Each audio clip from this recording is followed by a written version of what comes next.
Good morning. Welcome to the first meeting of the Roaring 20s, the January 2020 open meeting of the Federal Communications Commission.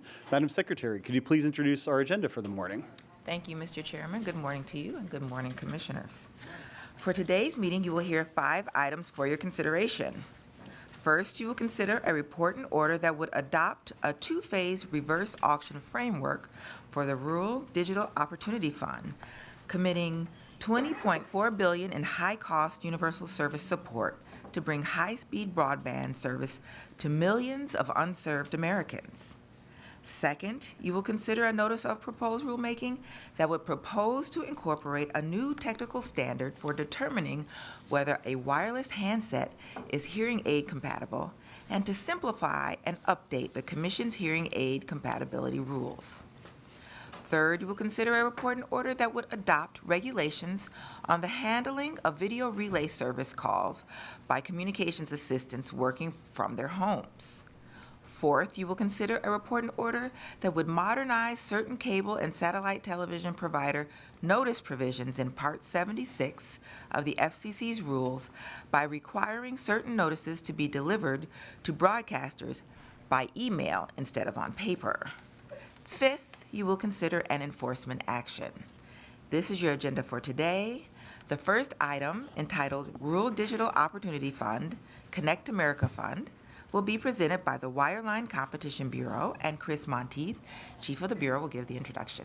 Thank you, Madam Secretary. Chief Monteith, the floor is yours. Thank you very much, Mr. Chairman. Good morning, Mr. Chairman and Commissioners. Morning. The Wireline Competition Bureau is pleased to present to you today a report in order to establish the Rural Digital Opportunity Fund, which builds on the success of the recent CAF Phase 2 auction to provide up to gigabit service to millions of unserved rural Americans through a competitive auction. The Rural Digital Opportunity Fund will award up to $20.4 billion over 10 years to providers that commit to offer voice and broadband services to fixed locations in unserved high-cost areas. The Wireline Competition Bureau would like to acknowledge and thank the teams from the Rural Broadband Auctions Task Force and Office of Economics and Analytics for their work on this order, as well as our colleagues in the Consumer and Governmental Affairs Bureau, the International Bureau, the Wireless Telecommunications Bureau, and the Office of General Counsel for their helpful input. With me at the table from the Wireline Competition Bureau are Alex Menard, Deputy Division Chief, Telecommunications Access Policy Division, and Lauren Gary, Attorney Advisor, TAP-D. I am also joined by Michael Jansen, Director, Rural Broadband Auctions Task Force, and Margie Wiener, Associate Chief of the Office of Economics and Analytics. Trent Harkrader, Deputy Bureau Chief in WCB, and Ryan Palmer, Chief of TAP-D, could not join us today, but I want to thank them for their many contributions to this order. Lauren will now present the item. Thank you, Chris. Good morning, Mr. Chairman and Commissioners.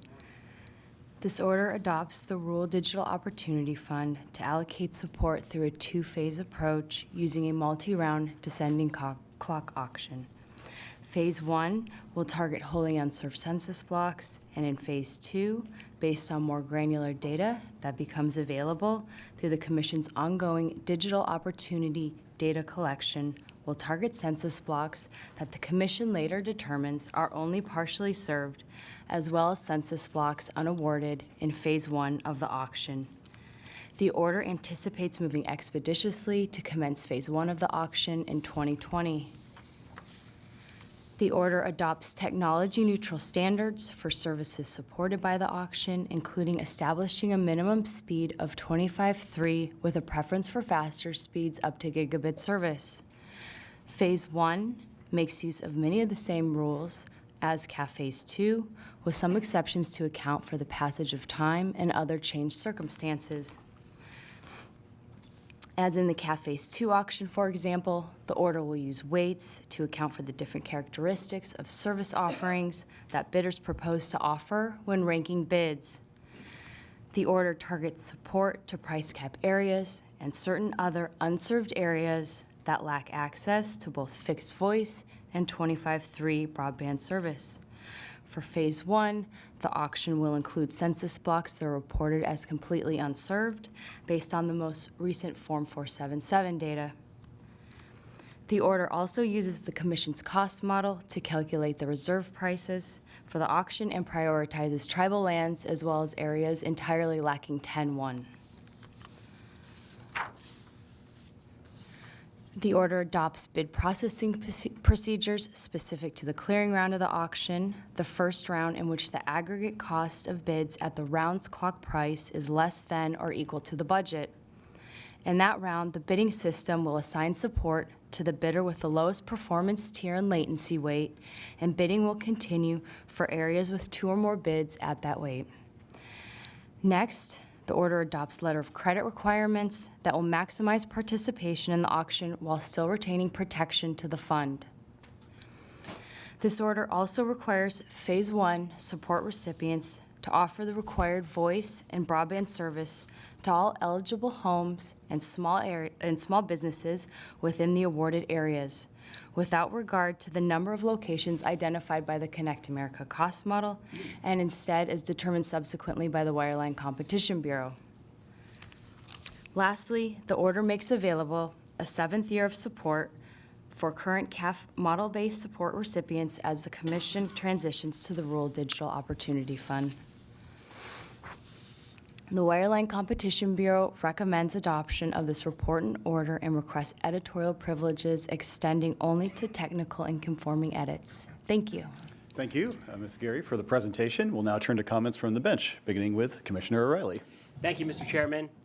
I applaud the chairman and staff for their extremely hard work in pushing forward with the Rural Digital Opportunity Fund RDOF auction. While there's a long road ahead, especially in terms of finalizing auction procedures, this report and order makes considerable progress in the effort to bring broadband to unserved Americans.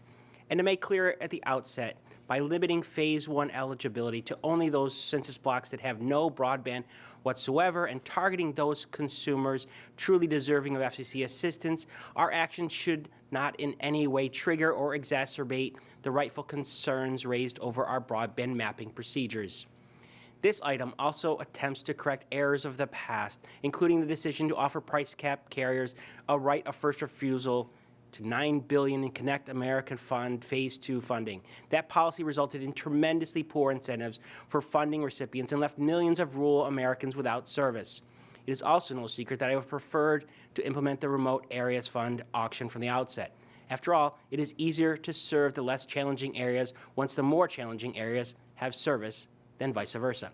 Since we can't reverse the past, I am encouraged that the RDOF may very well bring service to those locations that otherwise would have comprised the RAF. The mechanism to incentivize bidding on areas entirely lacking 10-1 service should be helpful to that end, and I applaud the chairman for including it in this item. According to our most recent Form 477 data, which is profoundly under-inclusive, approximately 8.4 million Americans living in over 2.7 million census blocks still don't have access to 10-1 megabits per second service, and I believe those consumers have waited long enough and deserve to be prioritized. At the same time, I'm hopeful that service to the RAF areas won't be undermined by various measures to prioritize fiber-based technologies. Don't get me wrong. Fiber-based broadband is an incredible technology, and in an ideal world, every American home would have access to fiber to the home or something even better. However, our funds are limited, and it's unfair to leave unserved areas in the dust in order to upgrade service in areas that already have broadband. I do worry the decision to effectively end bidding after the budget clears could result in spending more than necessary on areas that are easier to serve and leave the harder to serve areas behind. I have observed that we tend to be somewhat erratic when it comes to trusting free market mechanisms and only seem to embrace competitive forces unevenly. Given the success of our reverse auction mechanism in CAF Phase 2, I am hopeful that our intervention in that process won't prove detrimental to the overall program. By tilting the scale somewhat to certain technologies through both the increased latency penalty and the new bidding assignment mechanism, we should be concerned that these steps undermine the sound principle to operate in a technology-neutral manner.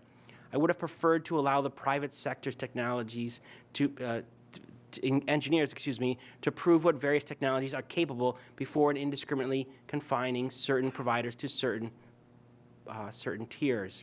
I hope that these decisions won't disrupt competition by unduly discouraging the participation of certain technology sectors.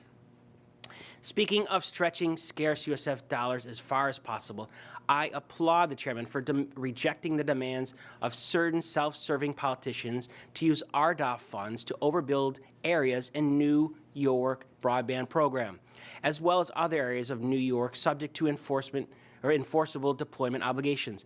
While I never quite loved the decision to undermine inter-area competition in the CAF Phase 2 auction by reserving special funding for New York, backtracking on our previous agreement and including funding areas in Phase 1 would have been beyond foolish and incredibly wasteful.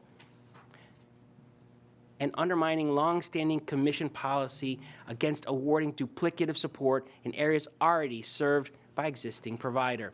Back in 2016, the governor of New York represented to this agency that allocating the full $170 million in CAF 2 support to its state broadband program would allow full broadband build-out throughout the Empire State when combined with its own state funding. The commission granted that request, even though much of the funding likely would have gone elsewhere and been spent in a much more efficient manner in the absence of New York's special treatment. To now claim that New York is being shortchanged is completely ludicrous. As a further effort to guard against waste, I have supported the chairman's decision to expand the scope of the Phase 1 challenge process to further guard against waste and to maintain the letter of credit obligation for auction winners. While I certainly want as much funding as possible to be spent on deployment, some of the potential bidders are in precarious financial situations, and it would be highly irresponsible to totally eliminate this important safeguard or put our precious funding at risk. At the same time, I recognize the interest in minimizing the requirement's impact on potential participation and build-out. While the final landing spot may not be ideal to everyone, it promotes these fundamental goals. Despite some concerns, I am hopeful the decisions we make today will result in a successful auction and look forward to further implementing the process in an expeditious manner. And I thank the chairman for all of his work. Thank you, Commissioner O'Reilly. Commissioner Carr. Thanks. For about a dozen years, Misty Hostetler worked for an IT company based in White River, South Dakota. It's a town of about 600 people surrounded by miles of farms and ranches. Back then, growing her high-tech business meant hitting the road. So every week, Misty put another 1,000 miles on her car, crisscrossing the Great Plains as she visited client sites. Misty says she spent so many hours behind the wheel that she taught herself Spanish while on the road. After she married her husband, Brian, they decided to move back to his family's 7,000-acre farm. Misty wanted to stay home and raise their young kids. She also wanted to maintain her high-tech career, which helped support the family. Working from home with a high-speed internet connection would let her do all of that. And that was the problem. They only had dial-up. Misty gave it a shot. It didn't work. She would try to connect remotely to a client site, only to lose the connection and the customer. She found it nearly impossible to upload and download the files that she needed. That all changed in 2017. Down miles of dirt road leading to their farm, an internet provider built a high-speed fiber line with support from the FCC's Universal Service Fund. Misty says the change was night and day. She now connects remotely from her farm to a customer's network and quickly troubleshoots their problems. The high-speed connection also provides a big boost to their farming operation. Brian and Misty now use a range of smart ag technologies on their combines and sprayers, internet-powered tools that are increasing yields and saving money. Driving through one of his fields, Brian pointed out that his tractor now connects to a tablet and cloud-based software that lets him make precise, inch-by-inch adjustments. Misty says that the new high-speed connection is helping our farm in leaps and bounds. She says the technology on our farmland is as critical to his business as it is to mine. Misty and Brian show what hard work and an internet connection can mean in rural communities. They provide a helpful reminder of why we at the FCC are so focused on closing the digital divide. We want every community in the country to have the opportunity that fast internet connections can bring. We've made significant progress in achieving that goal. The digital divide narrowed by nearly 20% over the prior year alone. Internet providers built out more miles of high-speed fiber in 2019 than ever before, enough, in fact, to wrap around the Earth 18 times. And all of that is on top of the mobile, fixed wireless, and satellite builds that are creating the world's best 5G and next-gen platforms here in the U.S. Today's vote represents our most significant step yet toward connecting the hardest-to-serve parts of the country. It'll allow providers to bring millions of Americans across the digital divide. And I want to highlight 3 features of our decision. First, we support the type of high-speed networks that are key to building 5G in communities across the country. So our decision marks another significant step forward for U.S. leadership in wireless. Second, when we launched this proceeding last summer, I proposed that we prioritize truly unserved communities over those that might already have a fast internet connection. Instead of treating every community with less than 25 megabits per second the same, I suggested that we focus first on communities that have dial-up or nothing. I'm pleased that we move forward with that idea. The order prioritizes and provides maximum incentives for providers to serve areas that have no high-speed service today. Third, I want to thank my colleagues for working with me on ways to improve on the item that circulated a few weeks ago. In particular, we made important changes to our letter of credit requirement. The original draft could have required winning bidders to spend over $600 million more than necessary on fees to financial institutions. And it could have prevented providers from participating in the program altogether, which would have only decreased our chances of getting more broadband built out. So rather than tying up scarce dollars in financial institutions, we now free up more capital to go directly into the ground building out internet infrastructure. In doing so, we also put new milestones in place that incentivize providers to build out on an accelerated basis. Finally, I want to thank the chairman for laying out and following through on this long-term commitment to close the digital divide. And as always, I want to thank the staff of the Wireline Bureau, the Office of Economics and Analytics, as well as the Rural Broadband Task Force for their hard work on the item. It has my support. Thank you, Commissioner. Commissioner Rosenworcel. To get to Duanesburg, New York, you head north out of Albany, and then west on Route 88 by Schenectady. As the crow flies, it is probably less than 30 minutes from the state capitol, but the drive will take longer the way the roads are laid out in this picturesque corner of the Empire State. It's a town of roughly 6,000 people. There are some old farms and trails through the woods that are popular for snowmobiling, especially, of course, during the winter when the area is blanketed by white, deep snow. And if you go, you should check out Johnson's Restaurant, because way back when, Harrison Ford was reported to have been a repeat visitor when he was up in the area some years ago. But history in this place goes back much further, because Duanesburg was founded in the 18th century when a group of English Quakers decided to make it home. These days, however, its residents are worried about its future. Annabelle Felton is a longtime resident, and she's making a ruckus because she wants the town to have broadband. She can't get high-speed service at home. At first, it was just an inconvenience, she told me, when I met her late last year in upstate New York with Congressman Paul Tonko. But when she had children in school, she said it was apparent her household required broadband. As she put it, it gets difficult when their classroom studies are all online. We have kids who need to compete in the global economy. Her children were falling into the homework gap, and her town, the rural community she loves, was falling into the digital divide. She wondered how it would attract businesses, thrive, and compete with so many more connected places across the country. She also wondered about the simple things, like without having online access at home, how would she ever even sell her house? Annabelle is a doer, so she got to work. She helped set up the Duanesburg Broadband Committee and took the reins. And the mission of the committee was clear: help get broadband to every resident, every farm, and every business. The first order of business was simple: create a map. After all, you can't know with precision how to fix a lack of broadband access without knowing in detail where service is and is not. As Annabelle said, this was essential because the existing maps from the FCC are notoriously inaccurate, and her words, just plain wrong.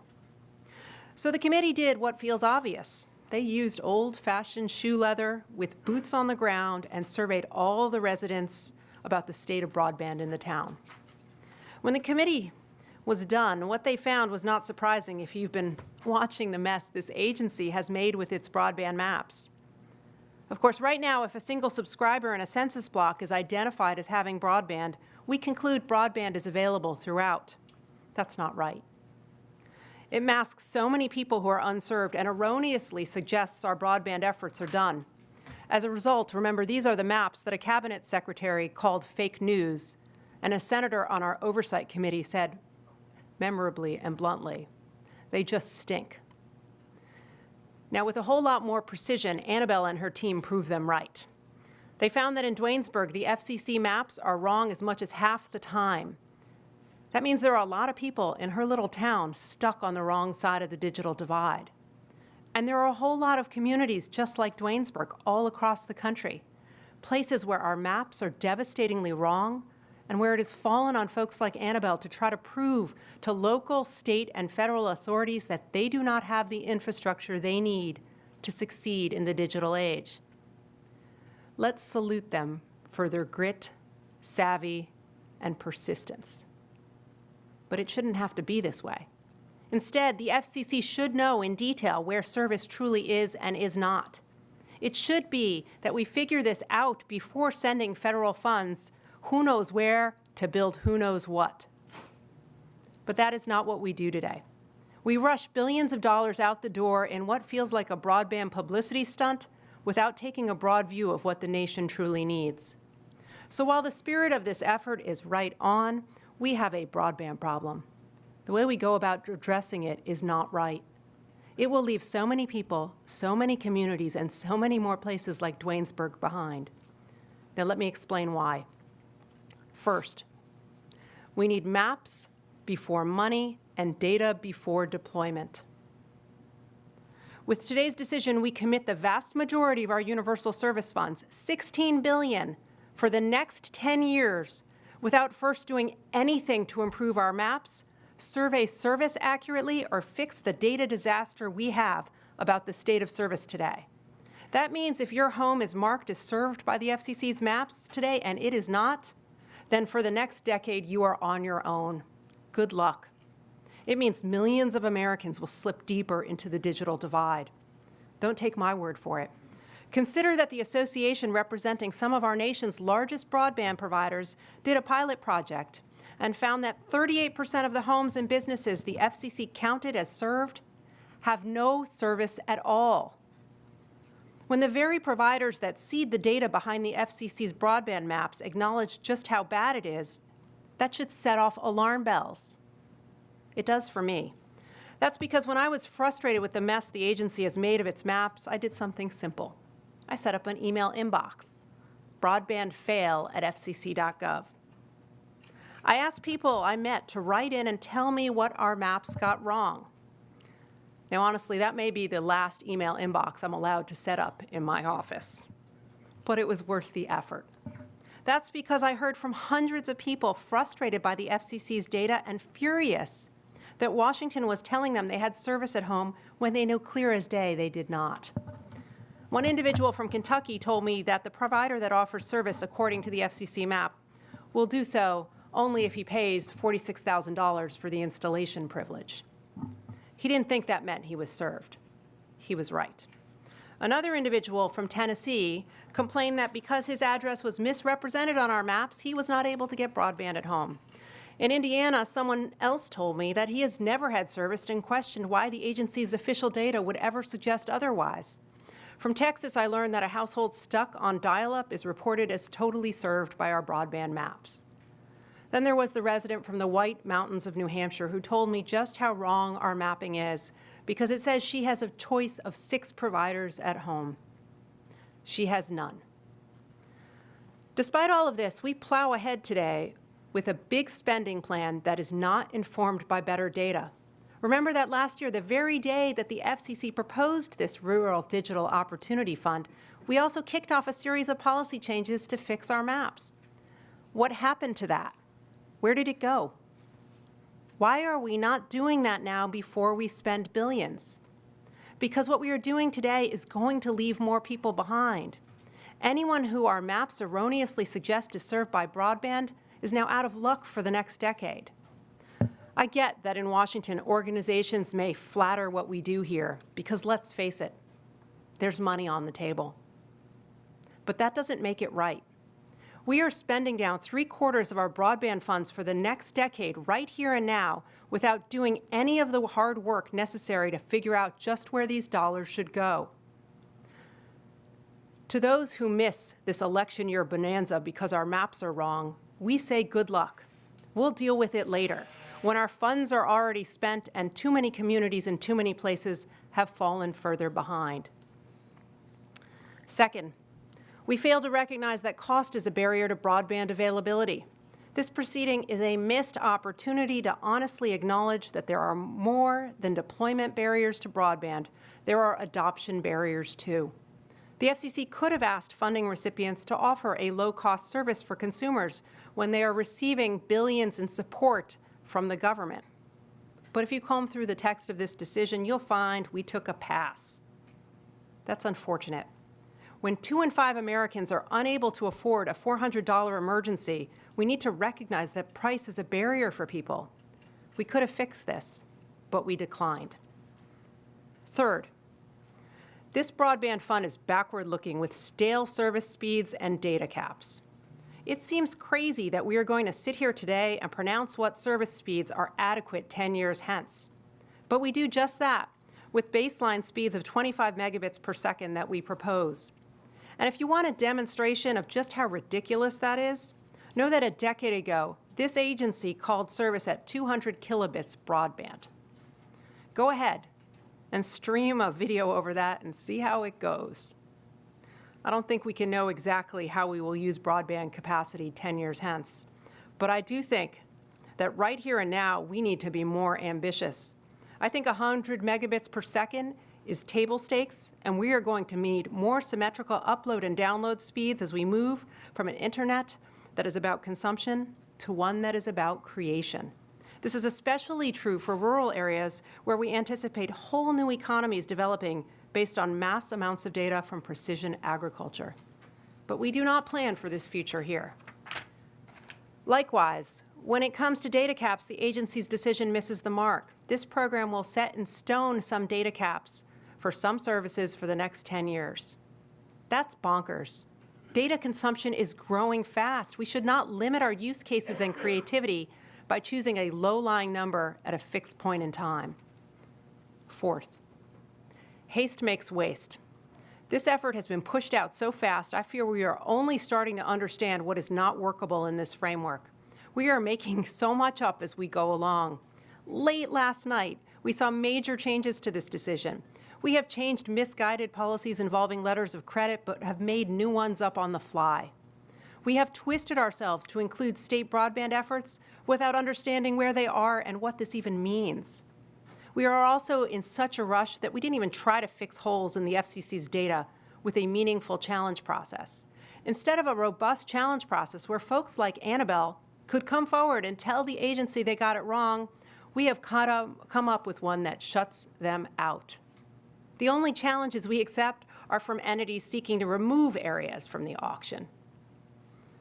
To make matters worse, we are turning our back on working cooperatively with broadband efforts in the states. Just a few years ago, the agency worked with the state of New York to come up with a new way to address broadband challenges in the state. For this effort, it appears that New York is going to pay an unfortunate price by being largely blocked out of participation here. This is disappointing because we could have explored working more closely with the states by having them match the federal dollars here.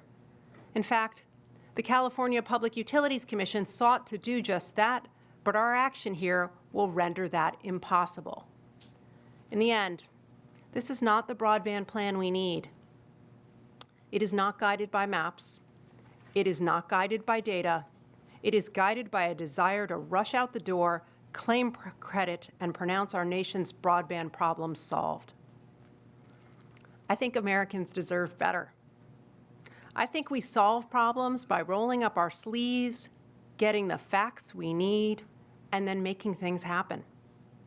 That's how we get audacious things done. I saw this in New York when I visited with Annabelle, and I've seen it all over the country with people, providers, and communities that are fighting to secure the connectivity they need for a fair shot at 21st century success. I believe my colleagues have seen it too. It never fails to inspire. So I support the impulse behind this decision, but I believe in too many ways this effort falls far short of what we need and therefore dissent in all other respects. Commissioner Starks. Thank you, Mr. Chairman. We have been talking about the digital divide for 25 years, but it is clear that we have still not finished the job of bringing quality, affordable broadband access to all Americans across the United States, low-income people, people of color. People in rural areas are either not getting online or are making great sacrifices in order to get connected. Solving the problem of internet inequality is a moral imperative. It's essential to our country's competitiveness. Other countries are making enormous investments to get their citizens connected to high-speed, quality broadband. China, for example, plans to deploy fiber optic connections to 80% of the homes in that country. If we leave millions of our fellow Americans behind, our country will fall behind. The scale of this challenge is enormous, and at least for now, the resources available for meeting it are limited.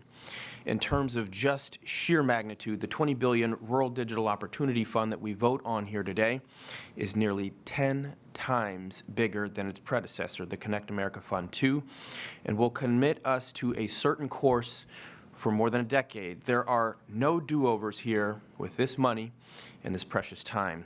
We must therefore be good stewards of these funds and perhaps more importantly, be clear-eyed and far-sighted about our connected future. So when I talk to rural Americans in the town library, the family farm, the community center, each has their own personal story, but if you listen closely, they often share a common theme, and that is that we need to get this right here at the FCC. They are getting left behind.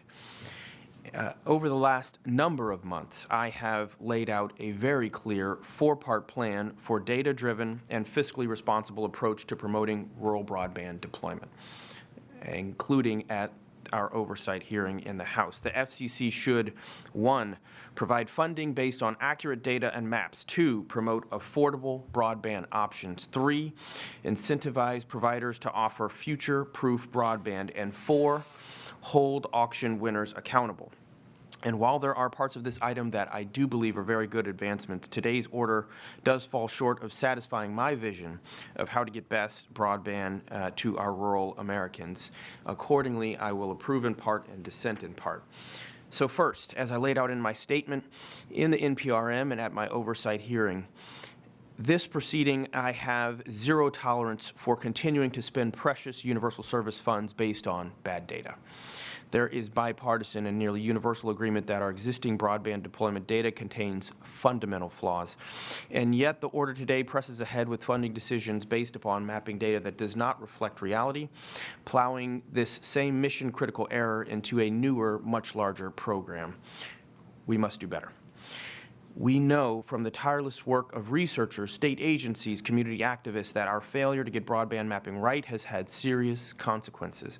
The data generated by Form 477, on which we double down today, fell so far short in the state of Georgia that the state decided to stand up its own mapping initiative using a more rigorous approach. And for each targeted county, state officials developed a database of all the premises in the county, worked with providers to gather deployment information on a granular level, much more granular than we do at the Form 477. And last September, the Georgia Broadband Deployment Initiative released preliminary results just for 3 counties only. The results are striking. Exhibit A is Lumpkin County, which covers 283 square miles in the foothills of the Blue Ridge Mountains and looks mostly quote-unquote served by 25.3 megabits per second in broadband in our Form 477 data. Georgia's analysis, of course, paints nearly the opposite picture. The vast majority of Lumpkin County is actually unserved. For the county's 30,000 residents, this is an enormous problem. This week, I spoke with Mayor Sam Norton of Dahlonega, a small city in Lumpkin County. He emphasized the real-world consequences of limited access to broadband. He told me about the lack of their quality, their affordable broadband, and how it hurts the community's ability to attract new businesses and address what he called, quote, the cycle of generational poverty, close quote. For example, there's a pharmacy in the community that doesn't have high-speed broadband, and that has meant they have a harder time getting doctor's orders and using credit card machines. Mayors like Mayor Norton see these problems up close, even as our flawed maps and our data obscure our vision here at the FCC. Make no mistake, without reservation, I fully support providing the resources needed to bring broadband to our rural communities, and I understand the urgency of getting these resources into the field, but I remain seriously concerned that the FCC's order here today that would make funding decisions for Phase 1, which is budgeted for over $16 billion, is using data that we know is wrong. This is a ready, fire, aim approach that favors speed over funding over the lasting results that I think Americans truly need. The order asserts that we'll clean up our mapping problem on that as of yet unknown day when we get to Phase 2. But I have not seen evidence that convinces me that having already spent 75% of our budget, we can feel confident about the need and that there will be sufficient money left at Phase 2.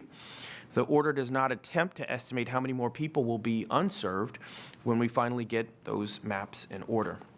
So we don't know how many communities will need to be covered by Phase 2. We're not allowing a robust challenge process that would give them an opportunity to identify themselves and actually participate in Phase 1. And without that information, I find it cold comfort to reassure the communities that we knowingly will leave out of Phase 1, that we'll be able to actually be able to get to them. Simply put, we're making a promise to the people, like residents of Lumpkin County, that we are not sure we'll be able to keep.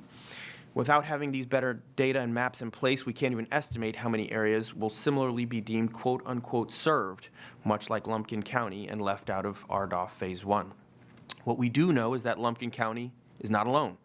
In Georgia, Exhibit B is, of course, Georgia's mapping program in Tift County, where actually my special advisor, Elisa Valentine, grew up and where her mom and dad still live.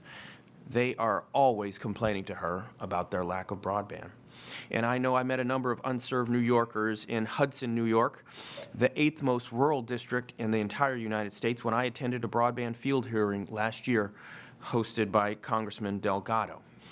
Many other states and organizations have begun working to provide an accurate picture of broadband availability because we here at the FCC have failed to do so, including the U.S. Telecom maps that reported that nearly 40% of the total locations in Virginia and Missouri that are, quote, served, unquote, according to our 477 data, are actually unserved. Second, we have not done enough to ensure that once broadband is available, families can actually afford it.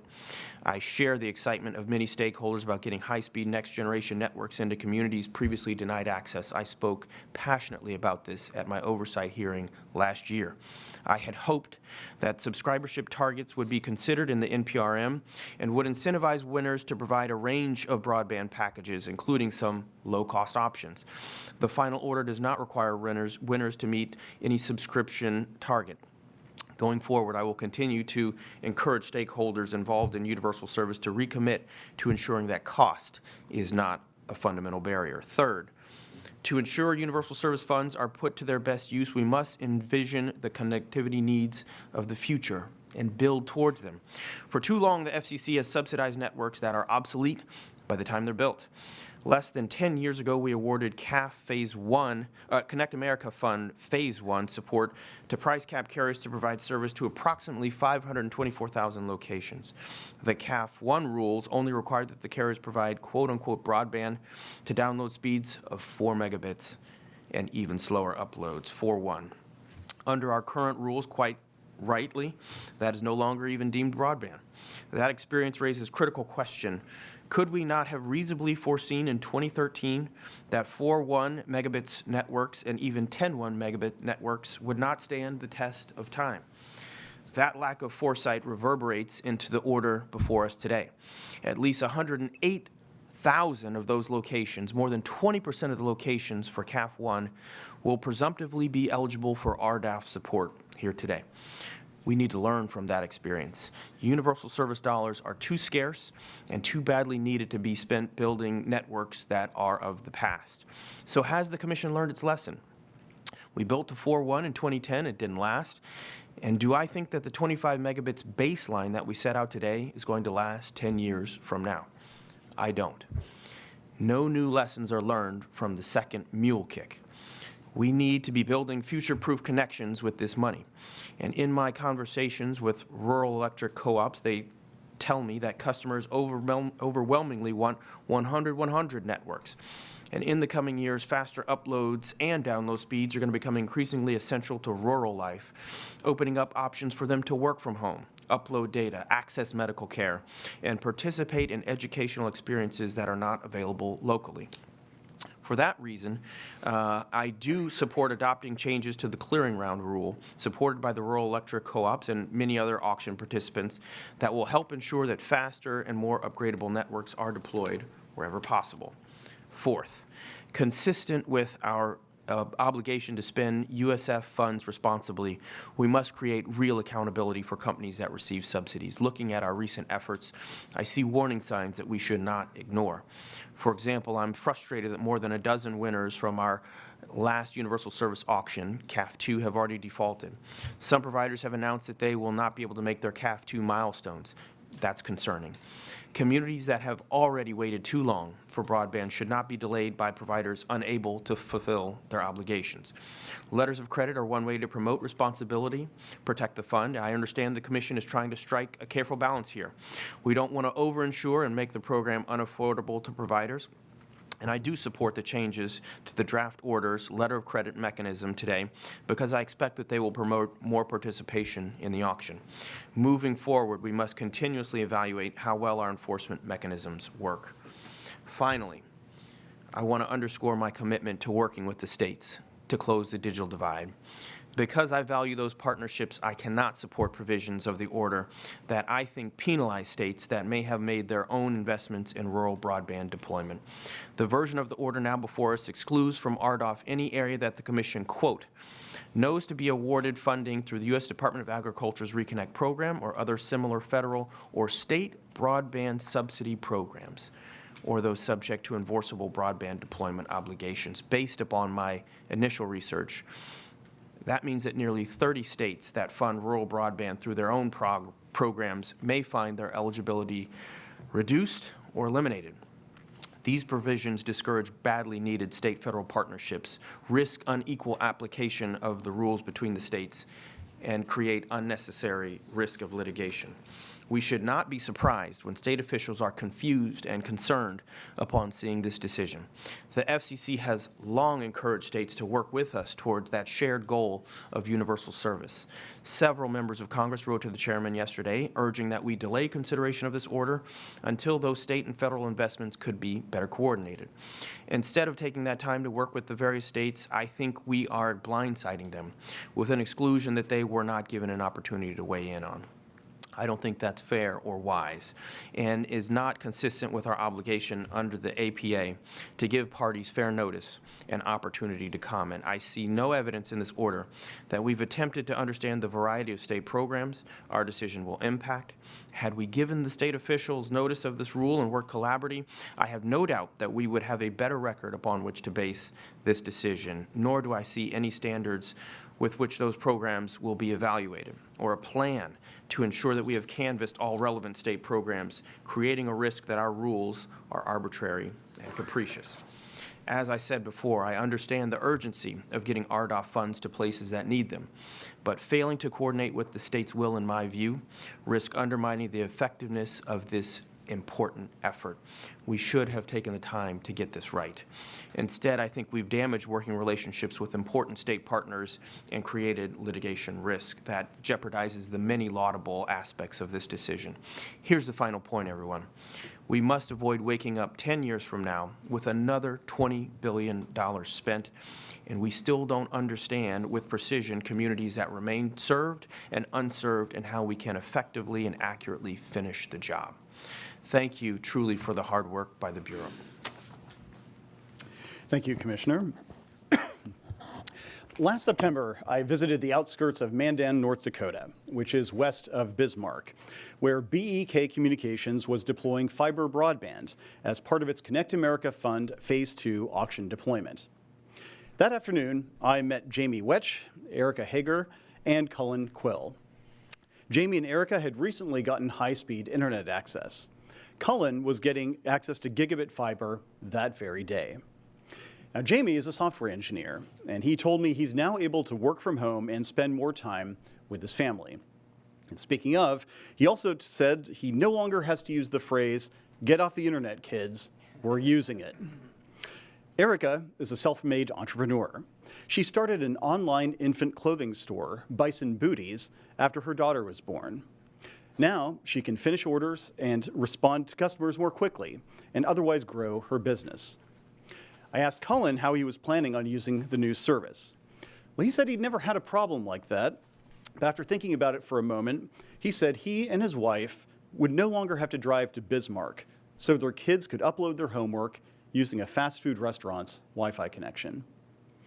Now, stories like Jamie's and Erica's and Cullen's illustrate how broadband access can improve the lives of American families and strengthen America's rural communities.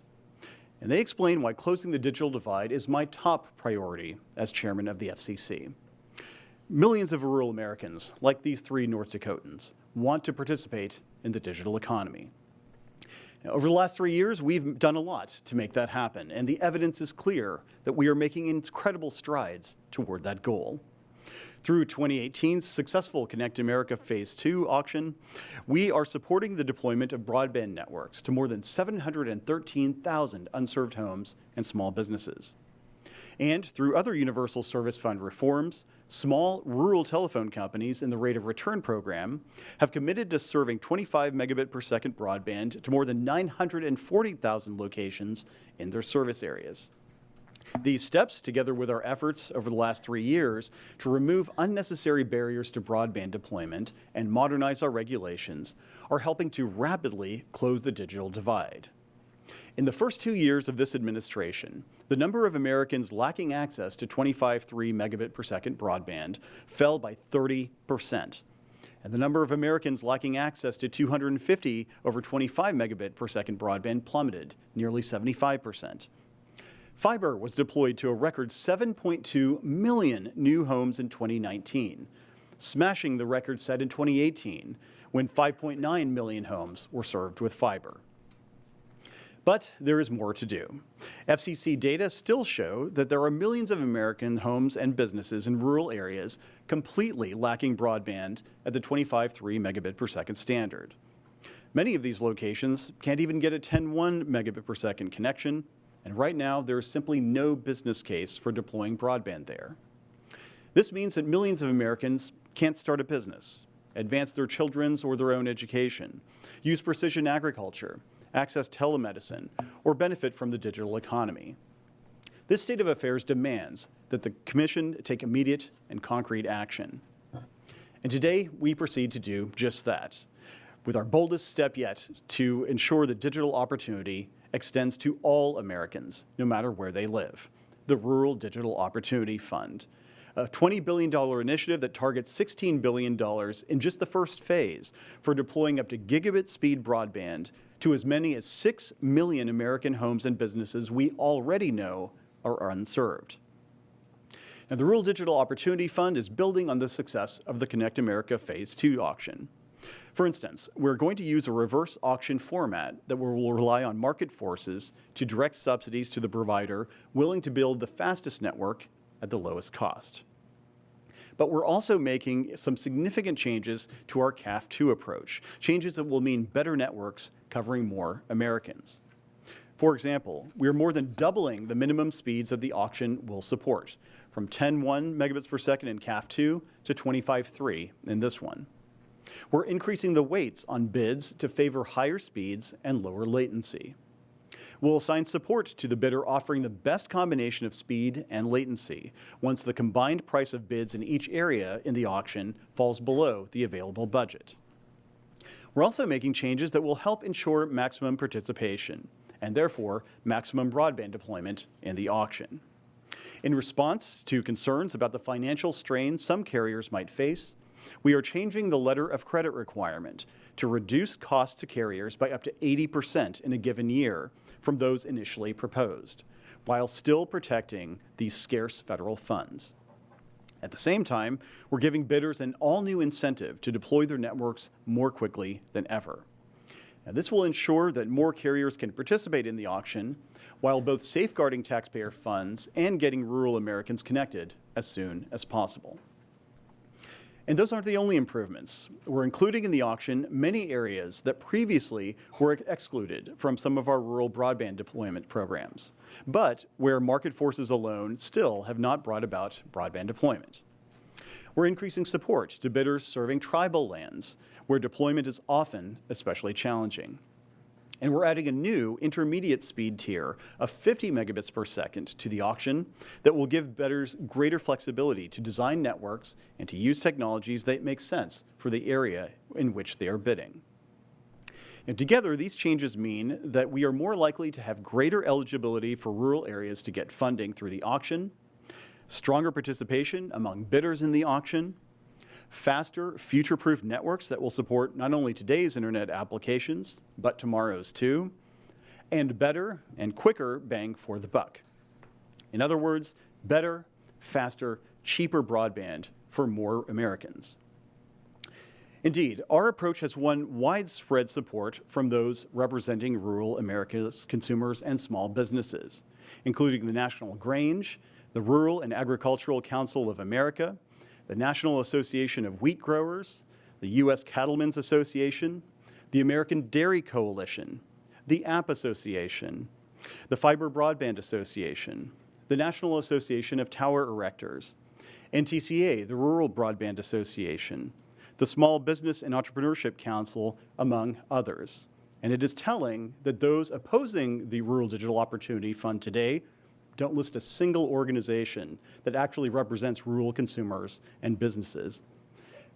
In addition, we also have strong bipartisan support from Republican Governor of North Dakota, Doug Burgum, to Democratic Governor of Kansas, Laura Kelly, from Congressman Bill Johnson to Congressman Tim Walberg. I could go on, but you get the point. Those who know rural America, those who advocate for rural America, support the Rural Digital Opportunity Fund. Now, we don't have unlimited funding, and so one thing we cannot do in good conscience is waste this opportunity. We must target our limited funds to bring broadband to those who will otherwise not be served. And that means limiting our efforts to areas that do not have broadband and where there are no current federal and state programs, fiscal or otherwise, that will ensure that broadband is deployed in the near future. I cannot condone handing companies additional taxpayer money to deploy broadband in areas where they are already legally obligated to deploy broadband. Paying someone twice to do something once is something that everyone should oppose. We also know there are Americans living in areas where some, but not all, homes have service. How do we determine who those Americans are and where they live? Well, last August, the FCC adopted the Digital Opportunity Data Collection, a fresh new look at broadband mapping that will collect granular, precise, and crowdsourced broadband coverage data so that we can target support to those Americans in partially served areas in Phase 2 of the Rural Digital Opportunity Fund. Today, we allocate $4.4 billion to Phase 2 plus any of the Phase 1 budget that remains after competitive bidding drives down costs to target those additional homes and businesses. Now, we recognize that once we know precisely how large this part of the job is, we may need to revisit the Phase 2 budget. But none of these questions, who is in Phase 2 or how much it will cost to serve them, undercuts our obligation to ensure that the millions of Americans who we know are completely unserved have access to broadband as soon as possible through Phase 1. I, for one, do not stand for delaying digital opportunity for millions of Americans any longer. Now, while the details of this program may be complicated, our goal here is pretty simple. We want every American in rural areas who for too long has been on the wrong side of the digital divide to benefit from broadband, as Jamie Wetch and Erica Hager and Colin Quill have done.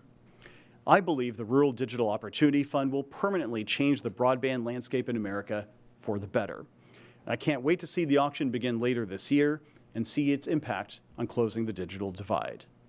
I'd like to thank the many dedicated staffers who contributed to this item, including Talmadge Cox, Ian Forbes, Lauren Gary, Trent Harkrader, Jesse Jackman, Katie King, Heidi Lankow, Sue McNeil, Alex Bernard, nice bow tie, Chris Monteith, and Ryan Palmer from the Wireline Competition Bureau, Kirk Berge, Nathan Egan, Michael Jansen from the Rural Broadband Auctions Task Force, as well as Jonathan McCormick, Valerie Barish, Jonathan Campbell, Audra Hale-Maddox, Elliot Manor, Kate Matraves, Julia McHenry, Murtaza Nasafi, Jeff Prince, Kelly Quinn, Steve Rosenberg, Patrick Sun, and Margie Weiner from the Office of Economics and Analytics, and Melina Barzilai, Neil Deller, Tom Driscoll, Richard Mallon, and Linda Oliver from the Office of General Counsel.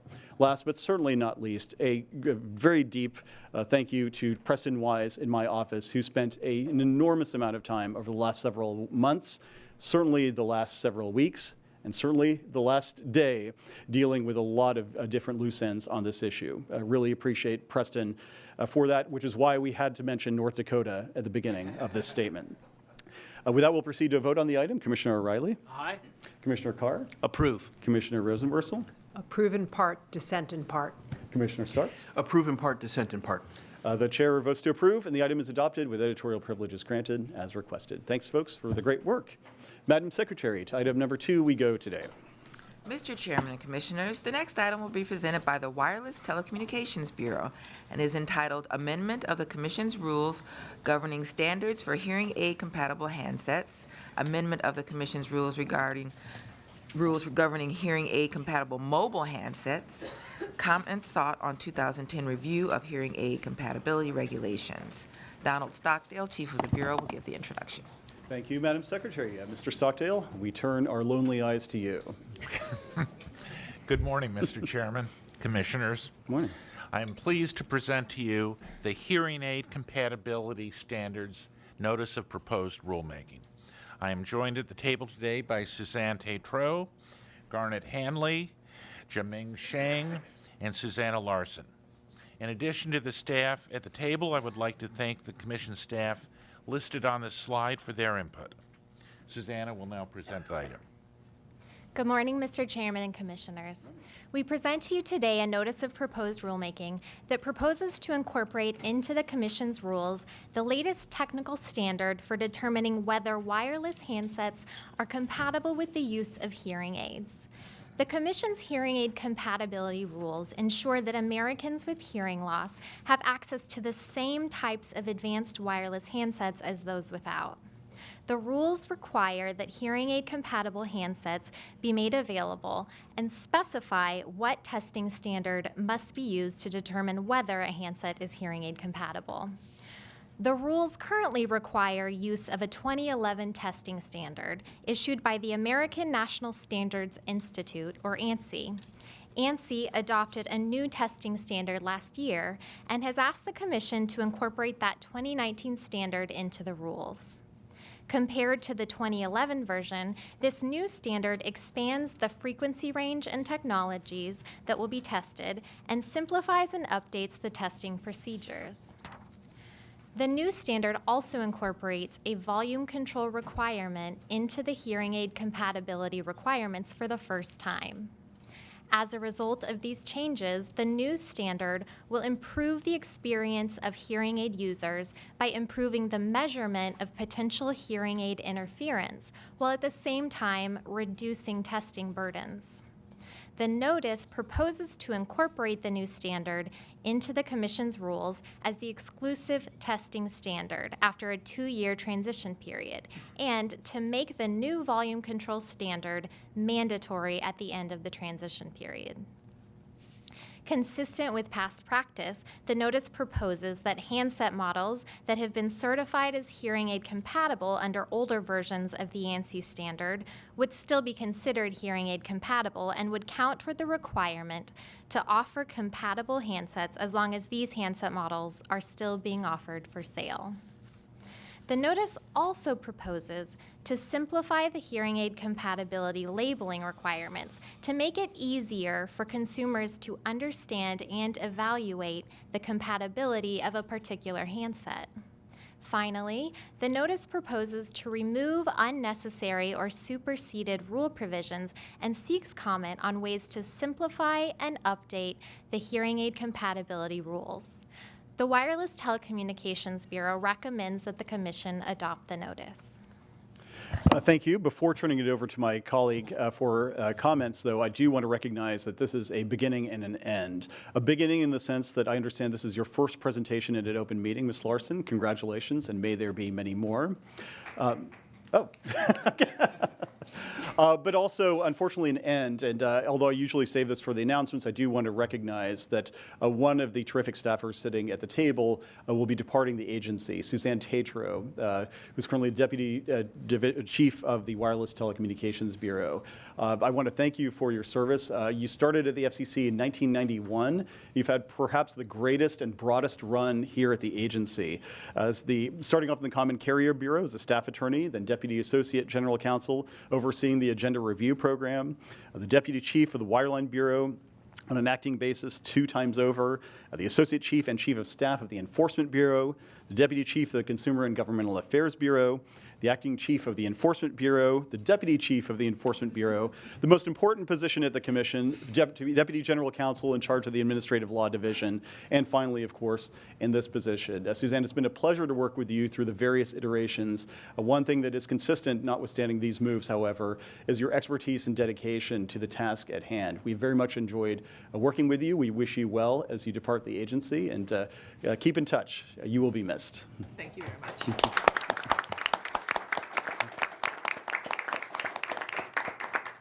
That's assuming, of course, this item gets adopted. So we will find out shortly, beginning with Commissioner O'Reilly. Thank you, Mr. Chairman. Congrats to Suzanne. Hope you have wonderful time outside of these walls. There's a life outside, I understand. So I wish you well. And thanks to all the hard staff that worked really hard on this item. I'll submit my statement for the record. Commissioner Carr. Thanks. The Technology Access Program at Gallaudet is one of the world's leading centers for research into technology for deaf and hard-of-hearing consumers. The program is only a few minutes from the FCC headquarters here, so I thought it'd be useful this week as we begin updating our hearing aid compatibility rules to take the short trip to Gallaudet to learn from the experts on accessibility technology. One of the people joining me there and joining us here, Lisa Hamlin of the Hearing Loss Association. Good to see you again. It was clear immediately how technology has transformed accessibility. To assist our conversation, Dr. Christian Vogler, the director of the program, had a real-time transcription app open on his phone. It transcribed the words we were saying flawlessly and in real time. This functionality can be a huge help if interpreters aren't available or if a person or chair tends to speak very quickly. For example, no one's paying attention to that one. Dr. Vogler said that increasing the use of texting and improved app interfaces, many of which he's contributed to developing, make everyday communication much more fluid. But sometimes texting alone isn't sufficient. Dr. Vogler relayed an experience we've all had. You're exchanging texts with someone, and then, suddenly, there's no response. No 3 dots, No BRB, nothing. You need an answer. And so you follow up with a one-character text, a question mark. Still nothing. At those frustrating moments, Dr. Vogler, and I'd suggest any of us, just wants to pick up the phone and get an answer. It's not always that easy, however, for those using hearing aids. The radio frequencies on which mobile phones transmit can cause interference. Volume control, or the perceived volume and sound of a call, also can be a problem area. For persons using hearing aids, sound can be heard as loud and then soft, and it's common for the low frequencies to drop off, making a call sound tinny or tough to follow. With today's notice, we propose to address many of those problems by adopting the latest international standard for hearing aid compatibility. The standard will help ensure that new 5G phones are hearing aid compliant. It will include volume control specifications that improve call quality. And for the first time, it will harmonize the European and American tests for RF interference to hearing aids. This will eliminate duplicative review while also raising the standard. The efficiency should result in lower costs for hearing aid manufacturers and users. Today's notice also gives us a chance to correct a small misstep the FCC took in 2017. Back then, I dissented from our decision to adopt a volume control standard because the relevant standard-setting bodies had not completed their work.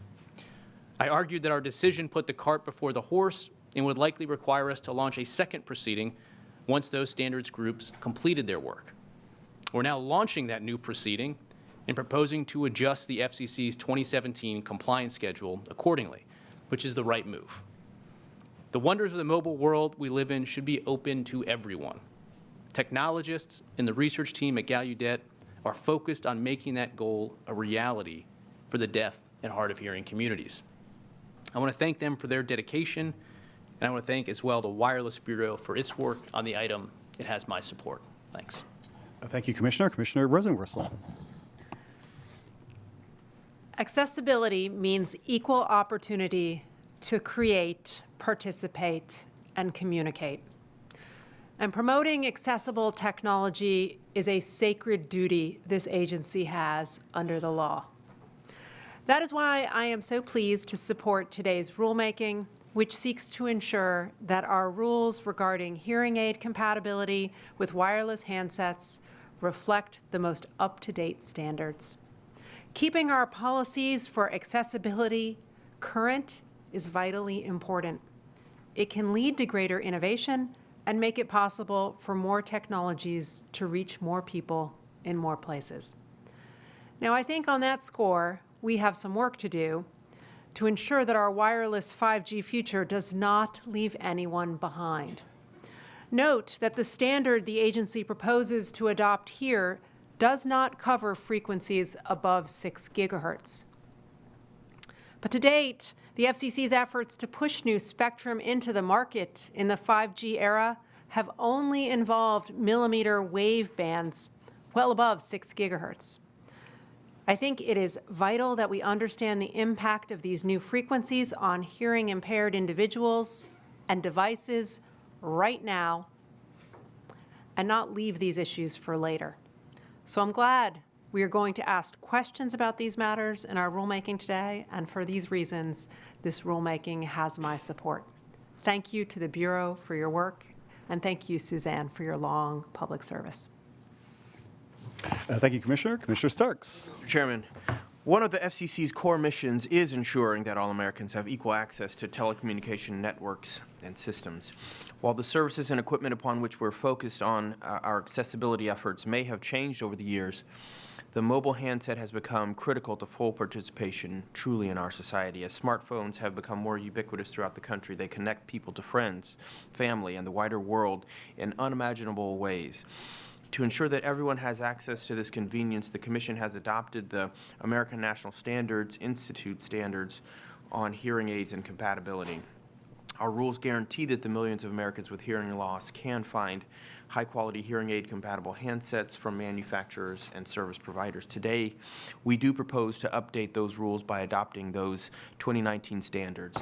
Cellular technology is not static, and our regulations must also evolve as technology improves. Consumers will find a simplified rating system on mobile phone packaging and clarifying labeling requirements and applied to a greater number of devices. The rule change also streamlines other regulations and makes it easier for device manufacturers to test handsets. The standard will benefit all hearing aid users, providing equal access to an important piece of modern technology, and this is particularly important as our population ages and hearing aids join the age of the smart device. The Commission is going to work with standard-setting bodies, consumer advocates, the industries involved to continue to develop new standards, and I'm confident that today's proposed rule is the right next step to keep our commitment to ensuring that all Americans share in the benefits of this advanced wireless service. Thank you to the Bureau for their hard work, and I remember as well when you were Deputy General Counsel, Suzanne, and when you spoke, everyone listened. And so thank you for your longstanding service. Best wishes on what's next. Thank you, Commissioner. Once upon a time, hearing aids and wireless handsets were like oil and water. They just didn't mix. Interference between a phone and a hearing aid could cause an audible buzz or some other noise that made it difficult to hear the conversation. To solve that problem and to give hearing aid users access to the same types of advanced phones available to others, the Commission for many years has required manufacturers and wireless service providers to make available wireless handsets that are compatible with hearing aids. Those rules have been a tremendous success. Today, manufacturers report that more than 92% of new handset models are hearing aid compatible. However, the FCC has long recognized that its hearing aid compatibility rules need to keep up with the times. Currently, as you heard from Ms. Larson's presentation, under our regulations, a 2011 American National Standards Institute, or ANSI, testing standard is used to determine whether a handset is hearing aid compatible. But now, there's a more modern testing standard available, one issued by ANSI in late 2019. So we propose to transition to this newer standard, which should bring benefits to handset users and industry alike. For instance, ANSI reports that the new testing standard was designed to support newer technologies and devices, and it addresses volume control for the first time. And the 2019 standard is consistent with international standards, which should reduce burdens on manufacturers. This sounds like a win for all involved. Literally so for the most important stakeholders in this proceeding, consumers who are hard of hearing. My thanks go to the many advocates outside of this building who have worked on this issue for some time. Thank you. As well as to the hard work of our dedicated staff here at the agency.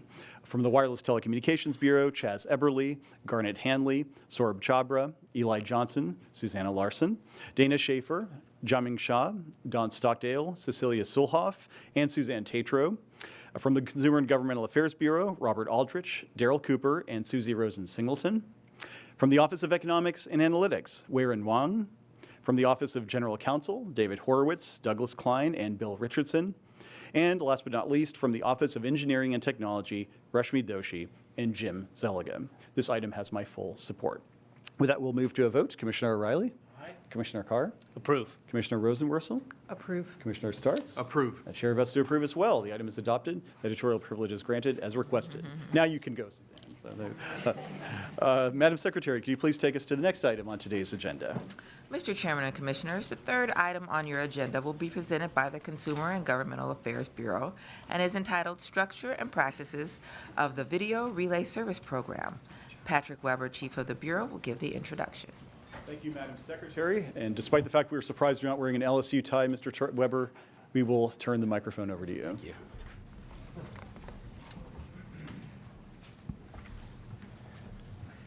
Thank you and good morning, Mr. Chairman and Commissioners.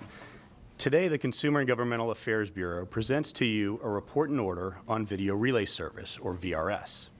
Following the success of a 2-year pilot program, this item amends the Commission's rules to allow communications assistants employed by authorized VRS providers to handle calls from at-home workstations subject to safeguards, in order to facilitate further improvement of this vital service. I would like to thank the Consumer and Governmental Affairs Bureau staff for their hard work on this proceeding. I would also like to thank the Office of Economics and Analytics, the Office of General Counsel, the Office of the Managing Director, the Office of Communications Business Opportunities, and the Enforcement Bureau for their contributions to this item. Joining me this morning at the table are Diane Burstein, Deputy Bureau Chief, Bob Aldrich, Front Office Legal Advisor, and Michael Scott, Attorney Advisor in the Disability Rights Office. Michael will present the item. Thank you and good morning, Mr. Chairman and Commissioners. I am pleased to present this report and order on VRS. VRS enables communications between users of American Sign Language, or ASL, and voice users via the use of video equipment. Communication assistants, or CAs, interpret and relay conversations between sign language users and voice users. If adopted, the report and order would permit authorized VRS providers to allow CAs to handle calls from at-home workstations, converting the existing at-home call handling pilot program to a permanent one. Allowing CAs to work at home improves VRS by expanding the pool of qualified sign language interpreters who can work as VRS CAs, and the pilot program has shown that CAs working at home can be more productive while maintaining or improving service quality. To ensure that at-home VRS call handling meets the Commission standards for confidentiality, reliability, and quality of service, the report and order will retain the pilot program's personnel, technical, and environmental safeguards with some modification. Oversight requirements would be streamlined to eliminate reporting that is no longer needed now that the pilot program has been successfully completed. The Bureau recommends adoption of this item and requests editorial privileges for technical or conforming edits. Thank you. Thank you, Mr. Scott, for the presentation. We'll now turn to Commissioner O'Reilly. Thank you, Mr. Chairman. I support this item, which will hopefully provide and promote the intended goal of attracting and retaining qualified communications assistants to handle VRS calls. I'm having a bad day. Since many providers are already taking advantage of the pilot program, I trust that our action today will provide greater certainty to participating companies and those with hearing or speech disabilities, and it may be fully justifiable on the merits. I must, however, admit that I was somewhat taken back by the item's throwaway attempt at cost-benefit analysis. Let me be clear. I lay no blame to the chairman, who has done more to fix our broken process than anyone else. At the same time, no one has been more vocal on the need to fix and have a robust cost-benefit analysis than me. And even though we are still institutionalizing better practices, it must be said that the effort in this item is beyond embarrassing. According to the draft's reasoning, allowing at-home call handling is cost-effective because VRS providers will only provide it if it's cost-effective to them. That reasoning is both very circular and not necessarily true. I can come up with a handful of reasons why a company would do something that's not cost-effective. Moreover, the analysis ignores the fact that it's ratepayers and not merely VRS providers that bear the cost of paying for VRS minutes. Since the per-minute rate is based on formulas designed to compensate providers for the reasonable cost of providing VRS, the new rule could very well lead to an increase in rates and in turn greater burdens on ratepayers once the current schedule sunsets in 2021. That's not to say we shouldn't allow call handling if the practice leads to higher average costs. After all, other benefits may offset these costs. But the effects on ratepayers should at least figure into our analysis. In the end, however, a sound analysis should be provided to the commissioners to inform the decision of whether or not to set it aside for another policy objective authorized under the law. Given the active involvement of the Office of Economics and Analytics in most commission-level items, a more serious and thoughtful inquiry would have been expected, and I hope today's effort is an outlier with respect to future proceedings. I thank the chair. Thank you, Commissioner. Commissioner Carr. Thanks. We have a special duty at the FCC to make sure that communications technologies are available to every American. We have a duty to make sure that programs supporting accessible technologies and services are sustainable. And that certainly applies to our VRS program, which supports translator-assisted video calls. Back in 2011, we prohibited those communications assistants from working from home out of a concern that could result in VRS fraud or threaten the call quality and confidentiality of those calls. But 2 years ago, we stood up a pilot program to see if those concerns were warranted.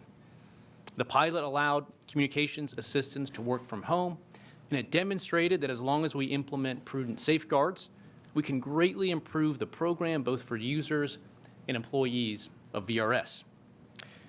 While providers' call centers are in a few fixed locations, qualified communications assistants are spread throughout the country.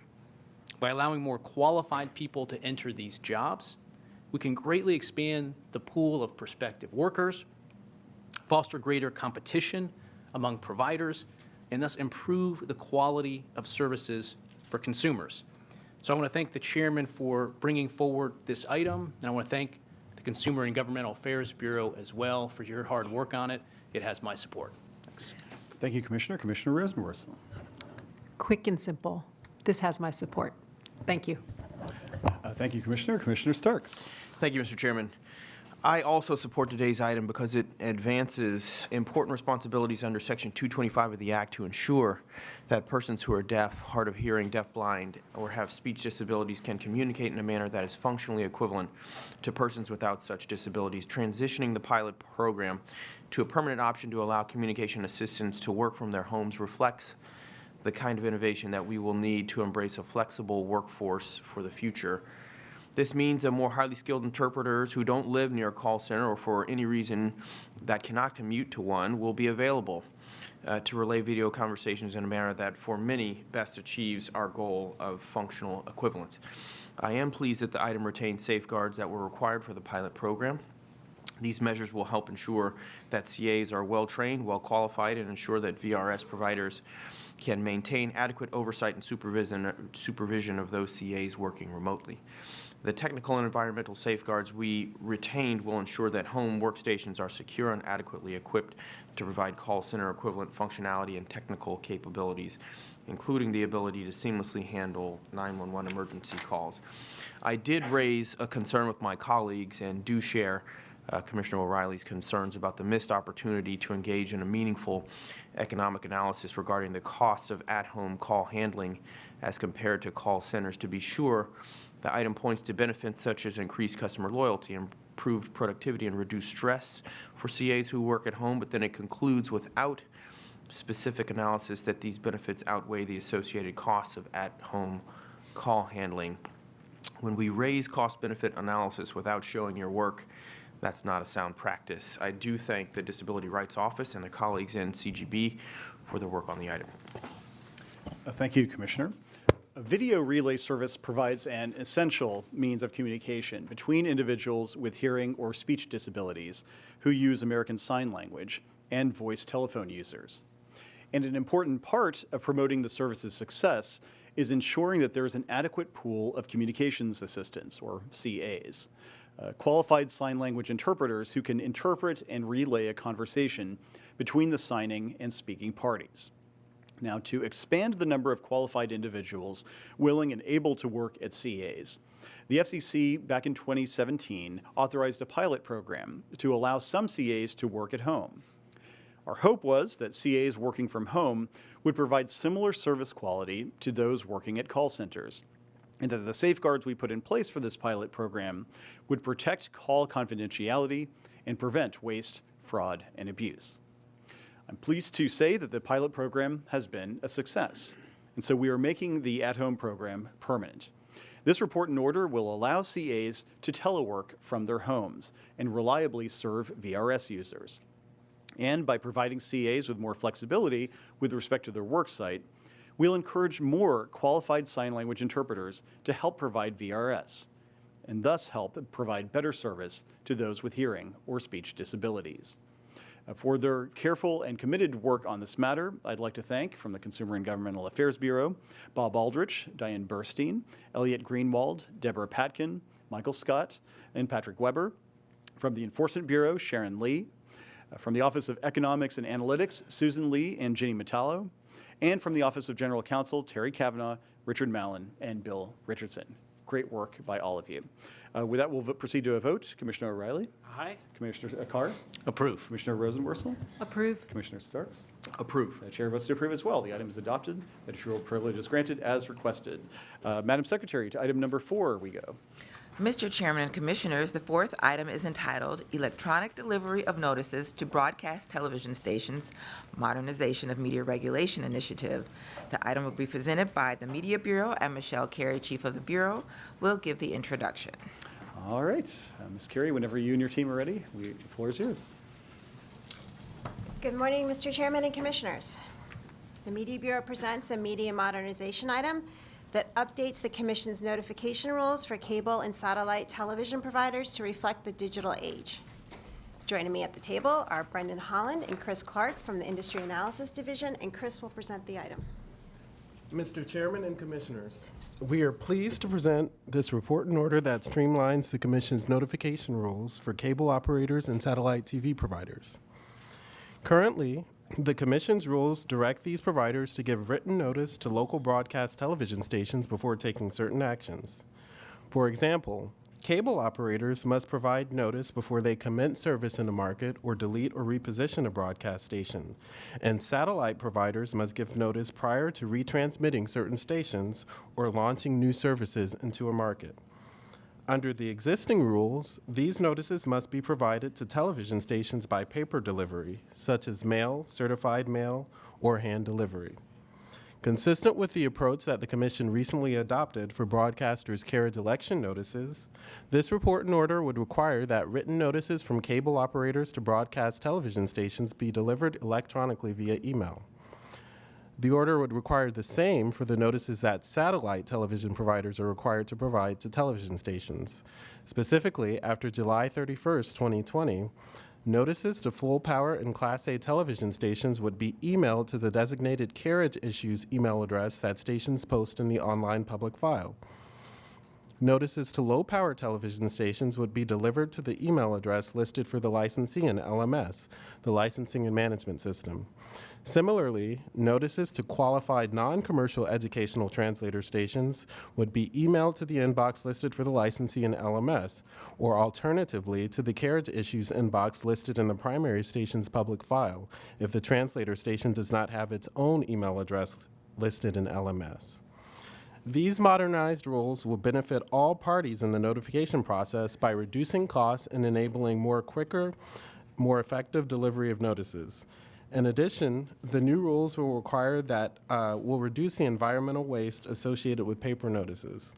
The Media Bureau recommends that the Commission adopt the report and order and requests editorial privileges to make any necessary technical or conforming edits. Thank you.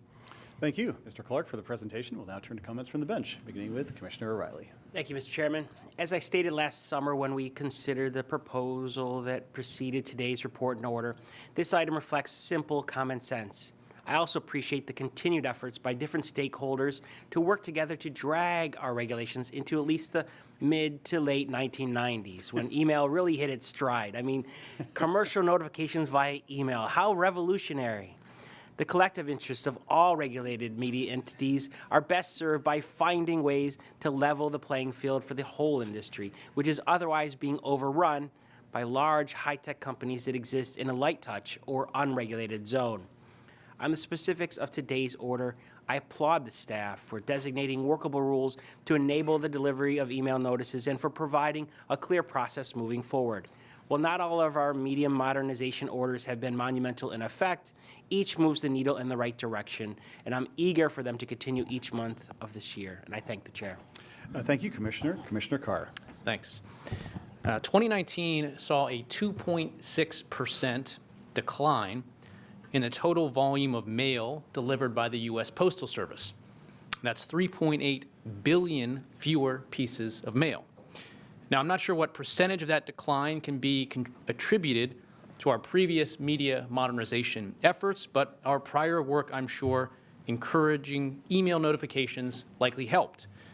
And with all due consideration to our federal counterparts at the post office, today's item continues that trend by adopting common sense changes to our notice requirements for cable operators and DBS providers.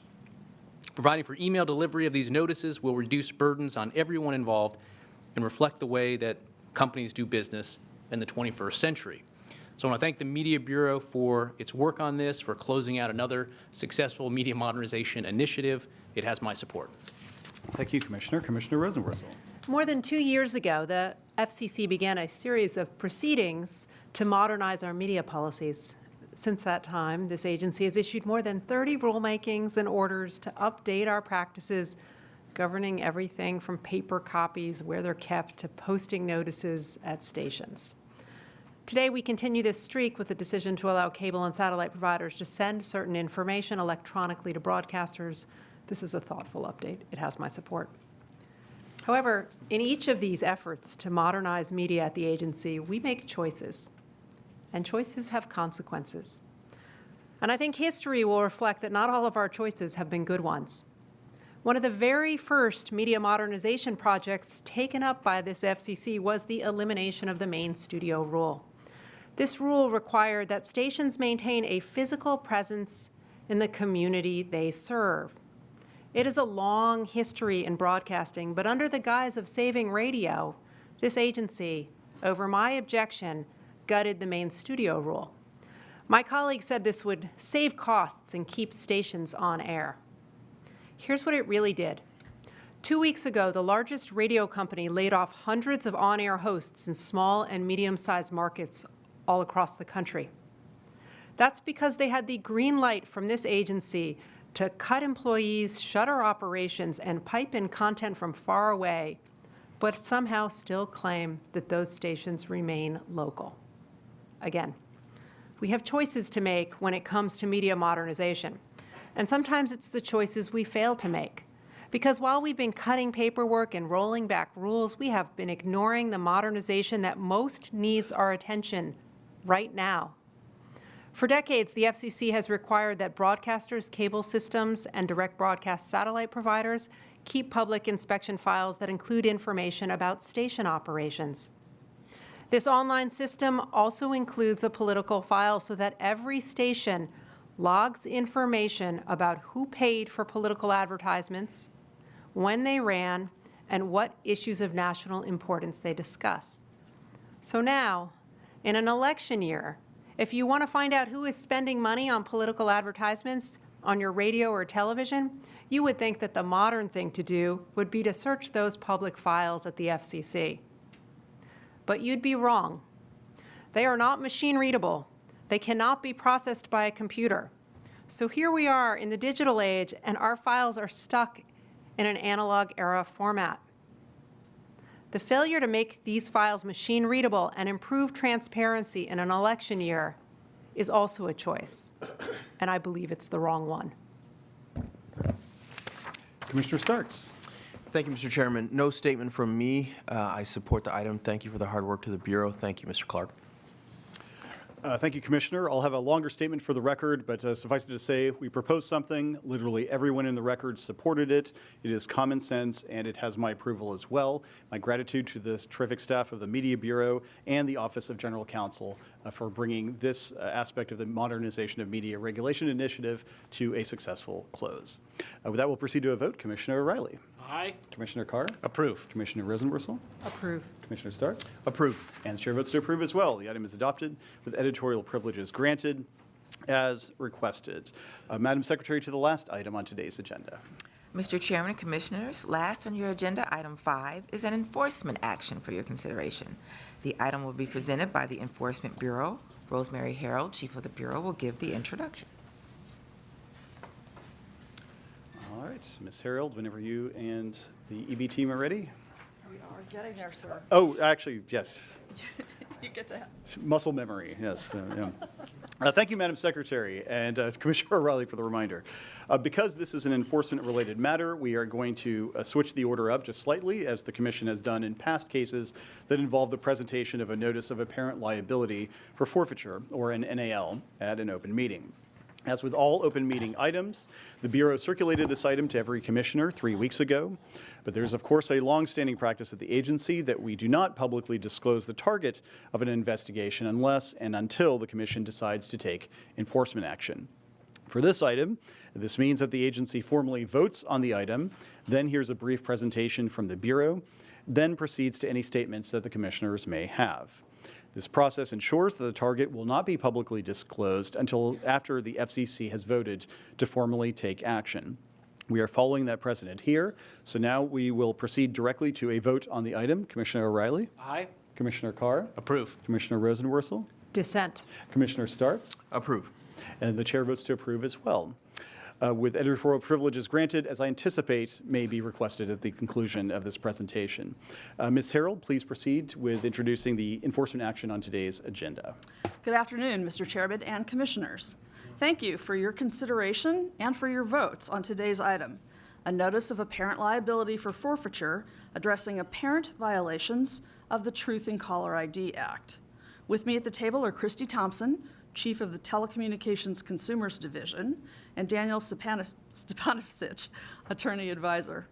I would also like to thank Lisa Gelb, Deputy Bureau Chief and Chief of Staff in EB, Shana Yates, Assistant Division Chief, and Shannon Lipp, Legal Advisor, for their work on these investigations. I'd also like to thank the Office of General Counsel for its invaluable support. Daniel will now present the item. Thank you, Rosemary. Good afternoon, Mr. Chairman and Commissioners. Afternoon. This Notice of Apparent Liability, or NAL, proposes a penalty in the amount of $12,910,000 against Scott Rhodes. Using his online brand identity, The Road to Power, Rhodes conducted a series of 6 robocalling campaigns that were targeted to communities directly affected by the controversies or political campaigns discussed in the calls. Rhodes apparently used inaccurate or spoofed caller ID for each of the 6,455 calls at issue in the NAL. He engaged in area code and neighbor spoofing, selecting caller IDs that matched the first 3 or 6 digits of the call recipients to entice them to answer calls that they otherwise would not have answered. In late August 2018, Rhodes blanketed the town of Brooklyn, Iowa, and other Iowa communities with pre-recorded voice message calls talking about the arrest of an illegal alien from Mexico whom prosecutors had charged with the murder of Molly Tibbetts, a college student from that town. Among other things, the message said, some relatives of Molly Tibbetts are implying that despite having been murdered by a non-white savage intruder, she would still support the invasion of America by a brown horde currently at a staggering 58 million. The recorded message also included a female voice saying that if Miss Tibbetts were alive, she would say, kill them all. Molly Tibbetts' family and friends received these robocalls and reported that they were traumatizing. Rhodes flooded the small town of Sandpoint, Idaho with illegal robocalls, calling the local newspaper and its publisher a cancer that should be burned out. The newspaper apparently made Rhodes angry by reporting that he was responsible for the Iowa calls. Rhodes also made over 2,000 illegal robocalls to the Charlottesville area during jury selection for the murder trial of a white nationalist who ran down a protester with his car. The judge was concerned that the calls were prejudicial and directed potential jurors to disregard them. Additionally, Rhodes made several thousand illegal robocalls targeting the political campaigns of California Senator Dianne Feinstein, Florida gubernatorial candidate Andrew Gillum, and Georgia gubernatorial candidate Stacey Abrams. We make no determination on the content of Rhodes' speech other than as evidence showing that he spoofed with wrongful intent. His viewpoints are irrelevant to the alleged violations. Rhodes apparently intended to harm the direct targets of his campaigns as well as the individuals whose numbers Rhodes spoofed, and the consumers he called in violation of the Telephone Consumer Protection Act. The evidence shows that Rhodes apparently intended to use spoofing to evade law enforcement and avoid private lawsuits for his illegal robocalls. He also gained publicity for his website for his unlawful robocalls. Then the NAL therefore finds that Rhodes apparently violated the Truth in Caller ID Act codified in Section 227 of the Communications Act. For these reasons and the additional detail laid out in the Notice of Apparent Liability, the Enforcement Bureau appreciates the Commission's adoption of this item and the grant of editorial privileges. Thank you. Thank you for the presentation and for the work that led us to this point. Commissioner O'Reilly. Thank you, and I apologize, I have a longer statement to provide today on this topic. At the outset, let me be clear that the individual subject to the NAL engaged in vile discourse that in American civil society should have no acceptance. Be that as it may, my responsibility as a commissioner is to apply the law as written. I have previously taken a slightly different approach from my colleagues when it comes to interpreting the Truth in Caller ID Act's anti-spoofing provisions. In my opinion, the text specifically requires evidence of subjective intent to cause harm. In other words, a negligent standard does not cut it when Congress specifically indicated that there must be intent. And given the intent to harm prong being sandwiched in between two types of harm that are economic in nature, psychological harm is not exactly the type of injury contemplated by the statute. In the past, the Commission has brought enforcement actions under the intent to harm prong against individuals engaging in telemarketing and various schemes to make money. Those actions seem to twist the meaning of the statute to reach an intended result, and I would have approached matters differently. The inclination to strain our legal analysis may certainly indicate a problem with the underlying statute, but I believe the better and more accountable solution is to instead focus on changing the law. The Commission's forced analysis is yet again on display here. While the item claims that Mr. Rhodes intended to harm those affected by his robocalls, from what I can tell, his motive was rather to spread his hateful ideas, and I doubt that his mere indifference to harming others can truly satisfy the statutory standard.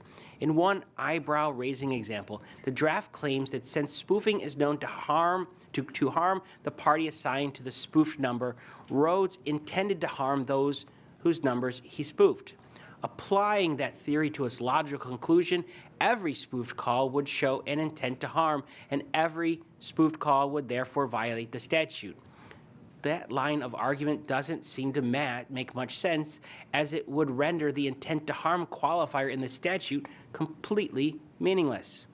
While distorting statutory text is always questionable, I would also point out that we need to be especially careful not to play fast and loose with the statute when speech intended to persuade others or influence public opinion, in other words, political speech, is involved. Putting aside my disagreement as to the Rhodes motive, the item at least appears to apply the statute in a content or viewpoint-based manner. Inflammatory political speech, which is entitled to the highest order of legal protection, is by nature psychologically distressing.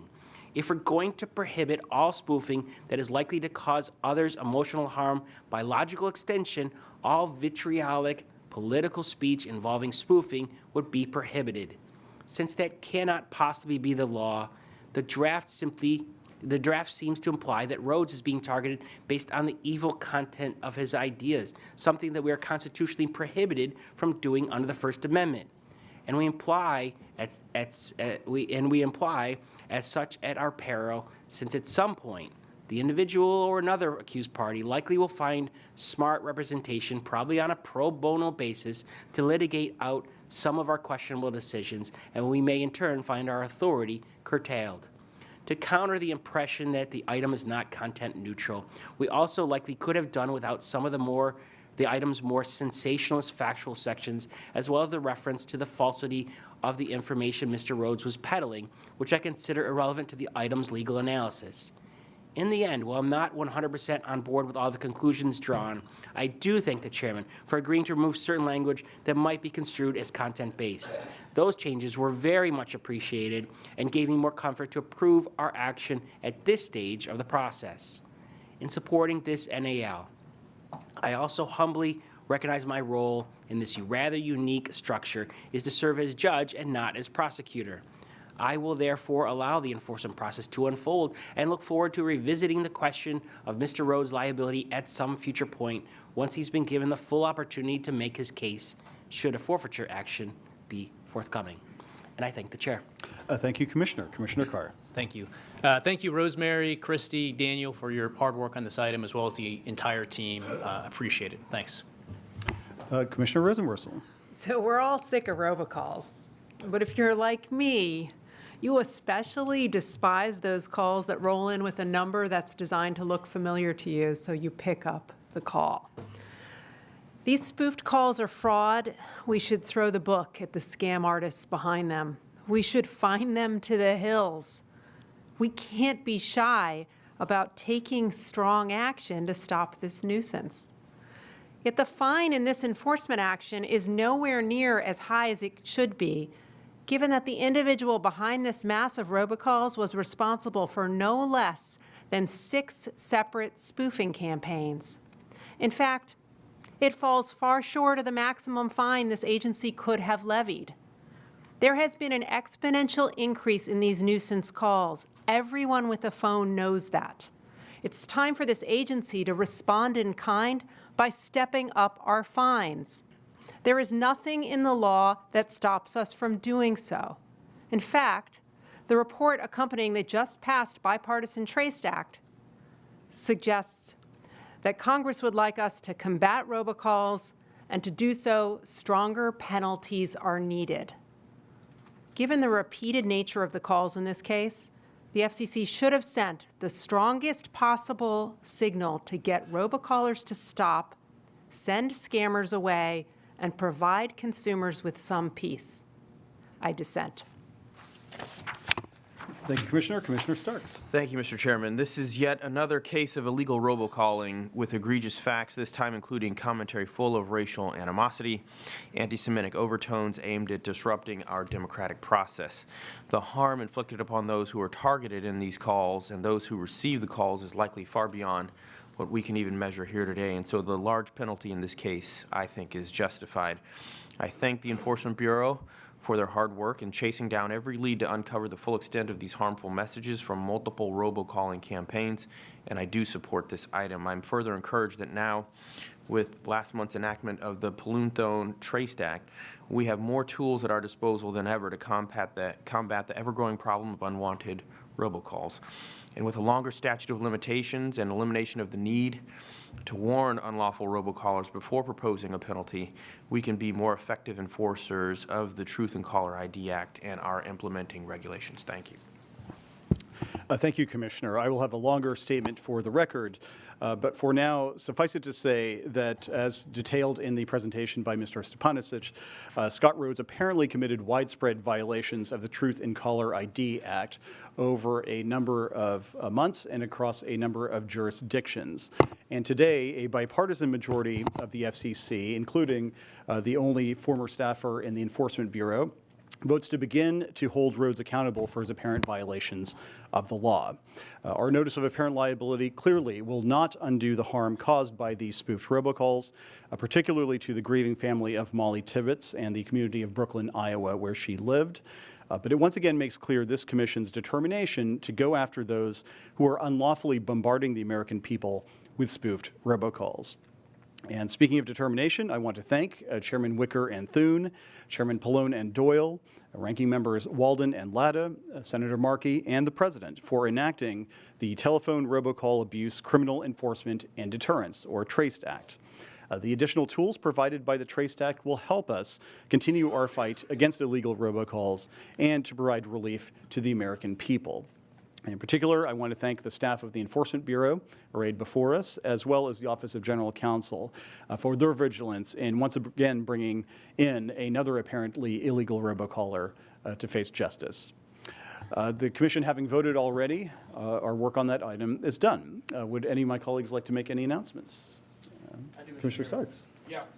Thank you. And with the new year, here comes change in my office. I want to thank Mike Scarrato. Is Scarrato down here? Scarrato. Thank you so much. He was my acting legal advisor for media and consumer protection issues from day one. Mike, you have been immeasurably helpful.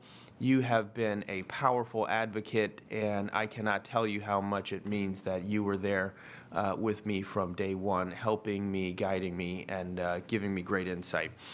Mike has joined the Media Bureau as a manager in the policy division.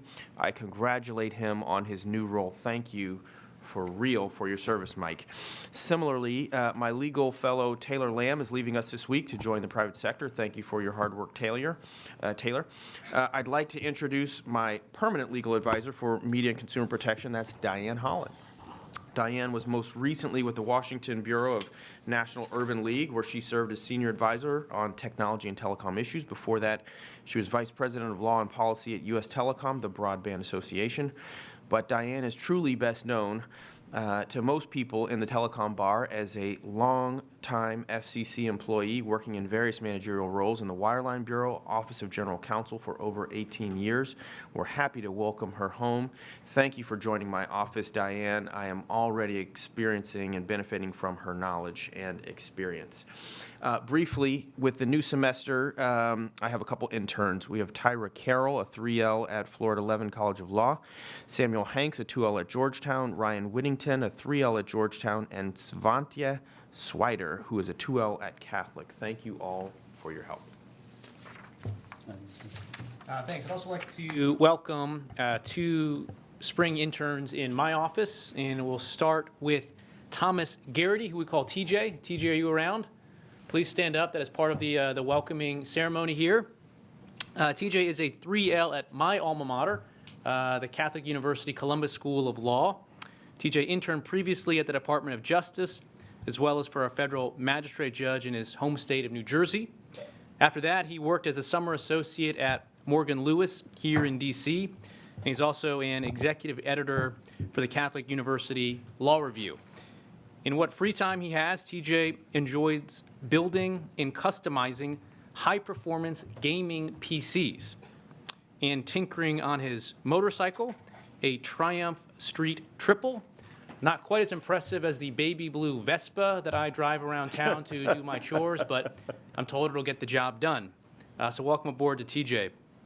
We also have John Batt, who's joining us, randomly enough, also a 2L at Catholic Law School. During law school, John has already studied abroad in both Warsaw and Krakow, Poland. He's interned for the Recording Industry Association of America, as well as for an IP-based firm based in Europe. Before law school, John worked as a producer for CBS News.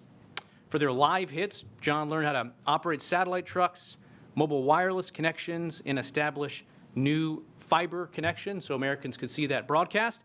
Skills that might be in very high demand, depending on what we do in our C-band proceeding. So welcome aboard for fun. John enjoys cycling in D.C., just like the chairman, though I'm told for him it's more of a true calling, thanks, in his case, rather than a micro hobby, one might call it. Totally gratuitous. As an alum, there's more. As an alum of the University of Missouri, this weekend, John, like me in my office, will be the loudest office cheering for the Kansas City Chiefs in the Super Bowl. Welcome aboard. I'm not going to internal trolling with a jokes response. I also have welcome aboard to all of you. And I have a few announcements. Unfortunately, some departures, starting with Brian Carter from the International Bureau. Brian worked at the FCC for almost 21 years in 2 different stints. During his tenure, he worked with several different bureaus and offices, including positions with then Commissioner Andrew Barrett, the Media Bureau, the Enforcement Bureau, the Wireless Telecommunications Bureau, and, as I said, most recently, the International Bureau. In his last role at the Commission, Brian served as the IB's regional specialist for both Europe and the Caribbean. And in this capacity, he was instrumental in helping the Commission build key relationships and advance major U.S. and FCC priorities. I had the pleasure of traveling with Brian to the Caribbean in 2018 for the Canto Conference, involving a number of different countries from Central and Latin America. And I can tell you, I saw firsthand that he had incredible diplomatic skills and relationships. It's impossible to quantify, but when you're there and you see your counterparts recognizing the FCC's terrific work and wanting to work with us, that's in part because of dedicated public servants like Brian. He leaves us with the enviable immediate plan of enjoying wonderful moments on the beach with his loved ones and a potential return to the world of ICTs as a consultant. Brian, wherever you are today, please know how much we valued your contributions, how much we wish the best for your future, and how much I personally have enjoyed our many talks about a lot of different topics, including your incredible family story. Somebody really should look it up someday. It's quite amazing. Also, while we're on the topic of IB, I want to acknowledge the terrific staff who is remaining at IB, Larry Olson, Michelle Jackson, and Olga Madruga-Forti. Those 3 in particular helped shepherd the successful adoption recently at the International Telecommunications Union of ATSC 3.0 as a recommended digital broadcast standard. So this standard would now apply to the world. So you might recall that in 2017, we adopted that standard here domestically. There's a lot more information that you can find on it, but this result would not have been reached but for their hard work. Rashmi Doshi from the Office of Engineering and Technology. He was at the FCC for 16 years in the Office of Engineering and Technology. As those of us here know, he was the chief of the FCC lab since 2003. He was responsible for overseeing the FCC's equipment authorization program. He managed and led the evaluation of advanced wireless technology for compliance with technical rules, including testing conducted by TCBs, telecommunications certification bodies, in the U.S. and in countries with U.S. mutual recognition agreements. He was involved in the communications industry for over 40 years in various capacities, public and private. He's now enjoying a very well-deserved full retirement with his family in California. Rashmi, thank you very much for your dedicated service. Next, from the Wireline Competition Bureau, Jim Littleford. Jim retired at the end of 2019 after over 35 years of federal service. He joined the FCC in May of 1983 as a public utilities specialist working on tariff review and administration. He spent many years here analyzing pretty intricate filings. He dedicated his institutional knowledge to solving problems involving carrier networks, universal service requirements, commercial disputes, reg compliance and fees, price cap and rate of return regulation, and carrier service discontinuance, all of which are very technical issues where his expertise benefited the agency. Next, from the Office of the Secretary, this one hurts. Rosabelle Atkins. I don't know if she's here. I thought she was here early. Oh, my gosh. All right. This is her last FCC open meeting. She started working at the FCC on St. Patrick's Day in 1974, just a few weeks before Hank Aaron hit his 715th home run. So just short of 46 years. She began in the press office and then the dockets branch, where she remembers rolling carts full of documents back and forth across the street between various FCC office buildings. She's retiring from the Office of Secretary, where she's an information specialist in the Agenda and Publications Group. Rosa, as those of us who know her will acknowledge, is just a fantastic person. Every time you see her in the hallway, your mood just brightens. Rosa, we wish you the very best in your retirement, and all I ask, and he didn't ask me to do this, is to just go easy on my man, Willie. He's a very good guy, and he loves you very much. That's all I'll say. I probably just got him in trouble. From the Enforcement Bureau, we had a few folks who departed. Frank Haynes. Frank is retiring after almost 57 years with the FCC, 57. He started working in the Atlanta field office as a student trainee in 1961, and he was officially hired as a field electronics engineer with the FCC in 1963. He's remained in Atlanta in various capacities over time, most recently as a key overseer of EB's case management records system. Jim Scott. Jim is retiring after 53 years of service to the FCC, most recently with the Equipment Development Group in Powder Springs, Georgia, which I've had the pleasure of visiting. Jim's one of the original inventors of the high-frequency direction finding system, which is now operated by PSHSB, and many other pieces of engineering equipment used by the field in its enforcement work over the years. For those of you who don't know, EDG is essentially the MacGyver operation of the FCC, where our engineers just come up with stuff that will help us do our job that may not be commercially available. They're very innovative folks, and Jim in particular, thank you for the work you've done over the past half century plus. Ryan Hagihara. Ryan joined the commission right after college and is retiring after 40 years of conducting interference and rule violation investigations and inspections. He's had it rough. He has been in the FCC field office in Honolulu, but hopefully he'll be retiring somewhere cold to decompress after those many years of warm service. Mary Beth DeLuca, also in EB. She's an investigative counsel in EB's fraud division, and she's retiring after a quarter century, 25 years of federal service. Mary Beth began her government career in the Secret Service's Office of Chief Counsel, and she moved to the FCC in April of 2015 to work with the newly created USF Strike Force, now the Fraud Division, investigating waste, fraud, and abuse in the Universal Service Fund. For all of these talented public servants who are departing, from the bottom of my heart, thank you so much for spending so many years in dedicated public service. It really means a lot to me, and I dare say everyone here on the dais. One addition to our office, to our agency, is Ian Fraser, who is here today. He is our office's newest intern. Ian is a 3L at George Mason's Antonin Scalia Law School. He's originally from Anchorage, Alaska, and received his undergraduate degree from Brigham Young University, where he studied Chinese and math. That's a pretty unique combination. He then received a master's in Chinese from the University of Washington. Not sure what on earth he might be able to do with that at this agency, but speaking of China, Ian spent 2 years living in Wuhan, which is an area that is, of course, in the news today. Before going to law school, he worked as an editor and translator of intellectual property documents for several years. And while in law school, he interned at the Civil Division at the U.S. Attorney's Office for the District of Alaska, as well as serving as a research assistant for the one and only Professor Josh Wright and the Global Antitrust Institute. Now, when it comes to sports, we asked Ian, of course, as we always do, what his favorite team was, whether he was an NBA fan in particular. But when we asked him what his favorite basketball team was, he sadly replied, "We don't have any teams in Alaska, so I don't have any favorite teams." Fortunately, Kansas City is more than happy to step into the breach, my friend. It's Chiefs Kingdom all the way this coming Sunday.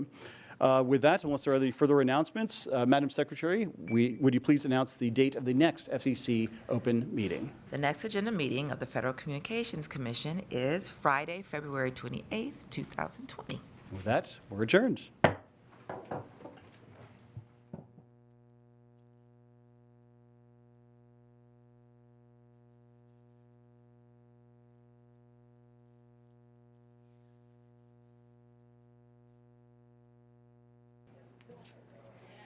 Hello, hello, and welcome to the first Chairman's Press Conference of 2020. Looks like everyone is seated and ready to go, so I'll go ahead and turn it over to the Chairman for some opening remarks, and we'll take questions from you all. Take it away, Chairman. All right. Thank you, Ms. Pelkey.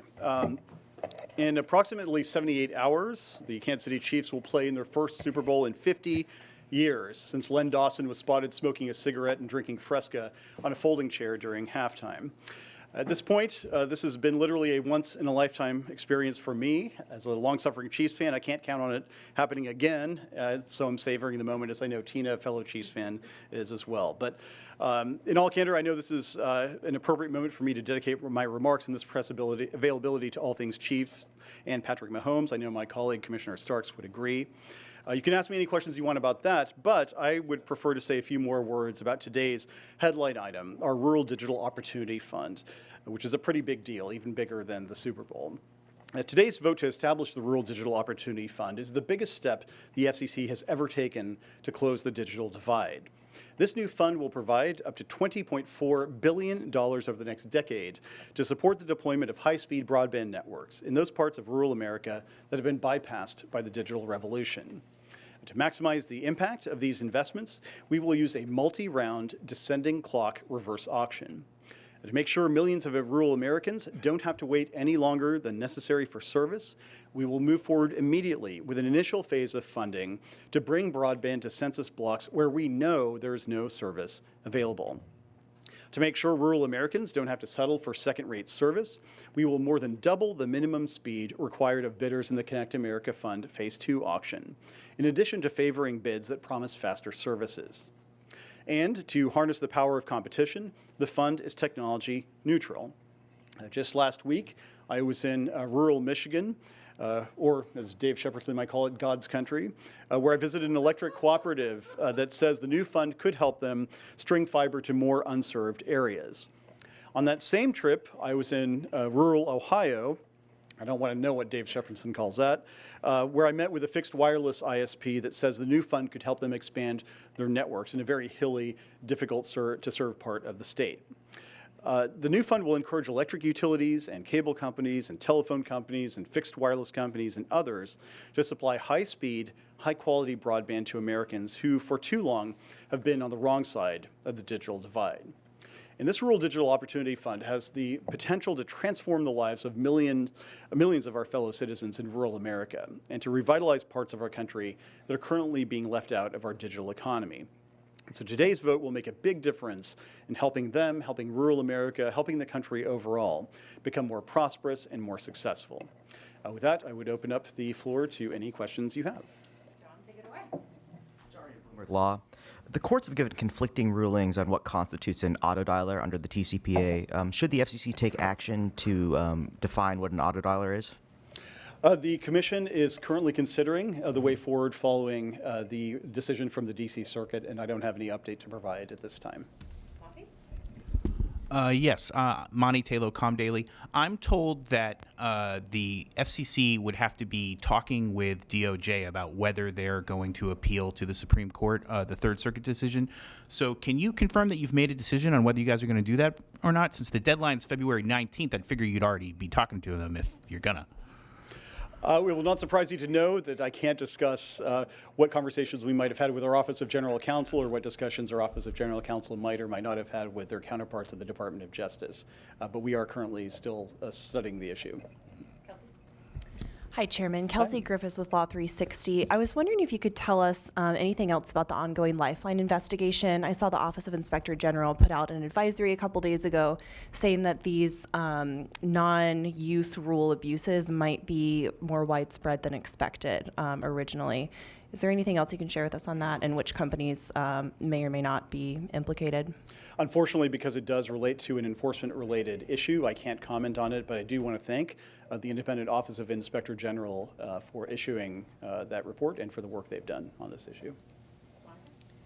Hi. The Commission made a point of saying that it spent $170 million to support New York's broadband program. Are you confident that that program has not left any census block groups there entirely unserved by 25.3 megabit service? And isn't 170 million much lower than what a state the size of New York might be expected to participate in out of a $16 billion program? And if in the end New York is not allowed to participate in phase one, how long would they have to wait to be eligible to participate in phase two? So all of those questions essentially boil down to a basic issue. Are there eligible areas in the state of New York, eligible in the sense of being able to participate in the Rural Digital Opportunity Fund? And with respect to that, we believe that the determination of eligible areas for phase one should be made in a similar manner to the determination made for eligible areas in other states. And that's why we removed overly broad language in the order pertaining to New York from the draft that was released a few weeks ago. And the areas in New York that are eligible for phase one will be determined by the same neutral principles that would apply to any other state. And so we welcome any information the state of New York would like to provide to the FCC to help determine which areas of New York, if any, would be eligible for purposes of phase one of the RDOF. Yeah, hi, Commissioner, Chairman. Brendan Bordelon with National Journal. The RDOF has, it took some flack this morning for allegedly getting the timing essentially backwards, rolling out $16 billion in subsidies via coverage maps that many have criticized as inaccurate and before new maps can be completed. What's your response to the argument that it's a bad idea to send out such a massive tranche of money without a firm grasp of where it should be targeted? There are millions of rural Americans who we know are completely unserved with broadband. There doesn't need to be a map to tell you that. And I, for one, am not willing to wait a long time, yet longer, and keep those rural Americans on the wrong side of the digital divide while we think about the digital opportunity data collection that will determine, for purposes of phase two, where the color should be filled in, so to speak, on those maps. That is essentially what those who disagree with this approach are saying. Millions of rural Americans who we know are completely underserved wait a little bit longer, in fact, perhaps a lot longer, however long it takes, to get broadband. That's not good enough for me. I've met a lot of these folks, and I've met people, like I mentioned in my statement, like Jamie, like Erica, like Cullen. Those are the folks who deserve to get broadband sooner rather than later, and that is why the carefully calibrated division we have between phase one and phase two is the right one for American consumers. And again, the proof is in the pudding with respect to the bipartisan support we have gotten for this approach, including from state officials, from North Dakota and Kansas, as well as rural advocates from the American U.S. Cattlemen's Association to the wheat growers to other rural advocates like the National Grange. Hi, Ben Nully with AgriPulse Communications and a Kansas City native, so go Hey. Chiefs. All right, yeah. But just a quick question, other than later this year, when can we expect this phase one auction to start? We anticipate it will start later this year. I can't give you a specific time frame, though, at this point. Howard Busker, Communications Daily. I just wanted to ask you if you had any comment and reports this week that the FCC is looking at limiting incentives to the satellite operators for leaving the C-band, and also has said that it could in fact sunset the licenses. And also just on, has the FCC are you working with NTIA in terms of the CSEA and transition costs for DoD to move to, for any transition they have to do in the 3.5 gigahertz band? So two vaguely, but they're both in the same spectrum range, so. Well, not nicely done, I'll give you that. With respect to the second question, of course, you can see the efforts that the FCC's terrific staff, along with the Office of Commissioner O'Reilly, have taken to put us in a position for a successful auction of the 3.5 gigahertz band, which is still on track to start on June 25th. And I appreciate the efforts of those of our staff, as well as our counterparts at NTIA, for helping us along those lines. With respect to the first, I can't comment on the particular approach other than to say that we will be considering an item on the February meeting to move forward on the C-band. Yeah, to Howard's question, how are you thinking about the bad precedent it could set for willing spectrum repurposing and sharing if you're unable to reach an agreement with the CBA on C-band?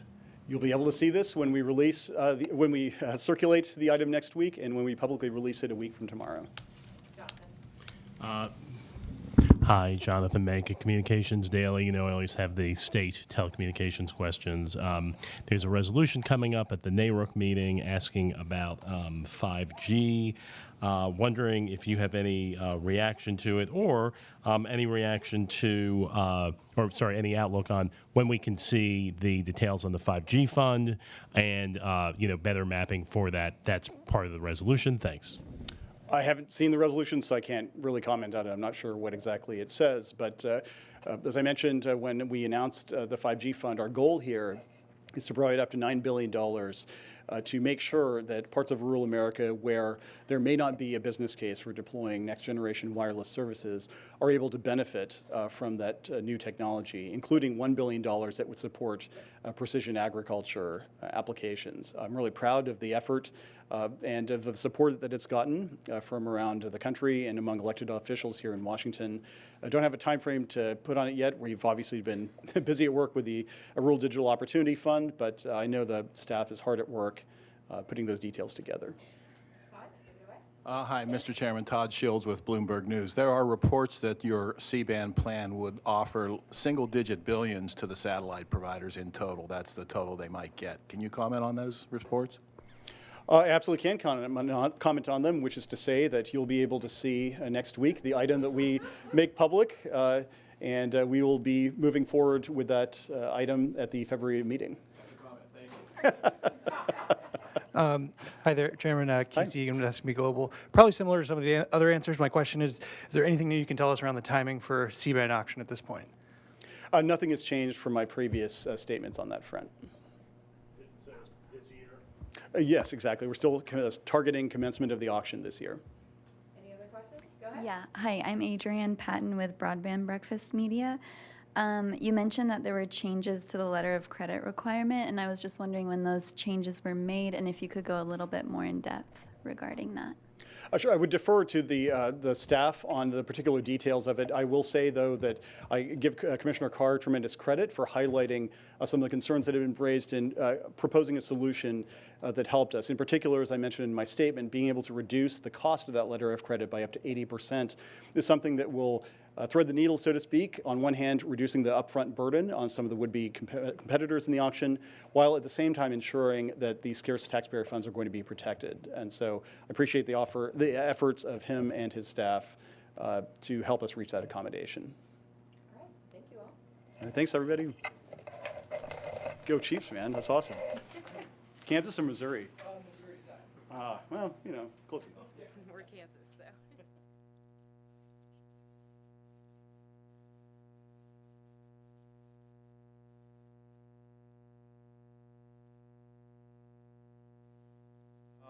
So do folks have questions about the WCB RDOF? Okay. WCB here? Chris, cool.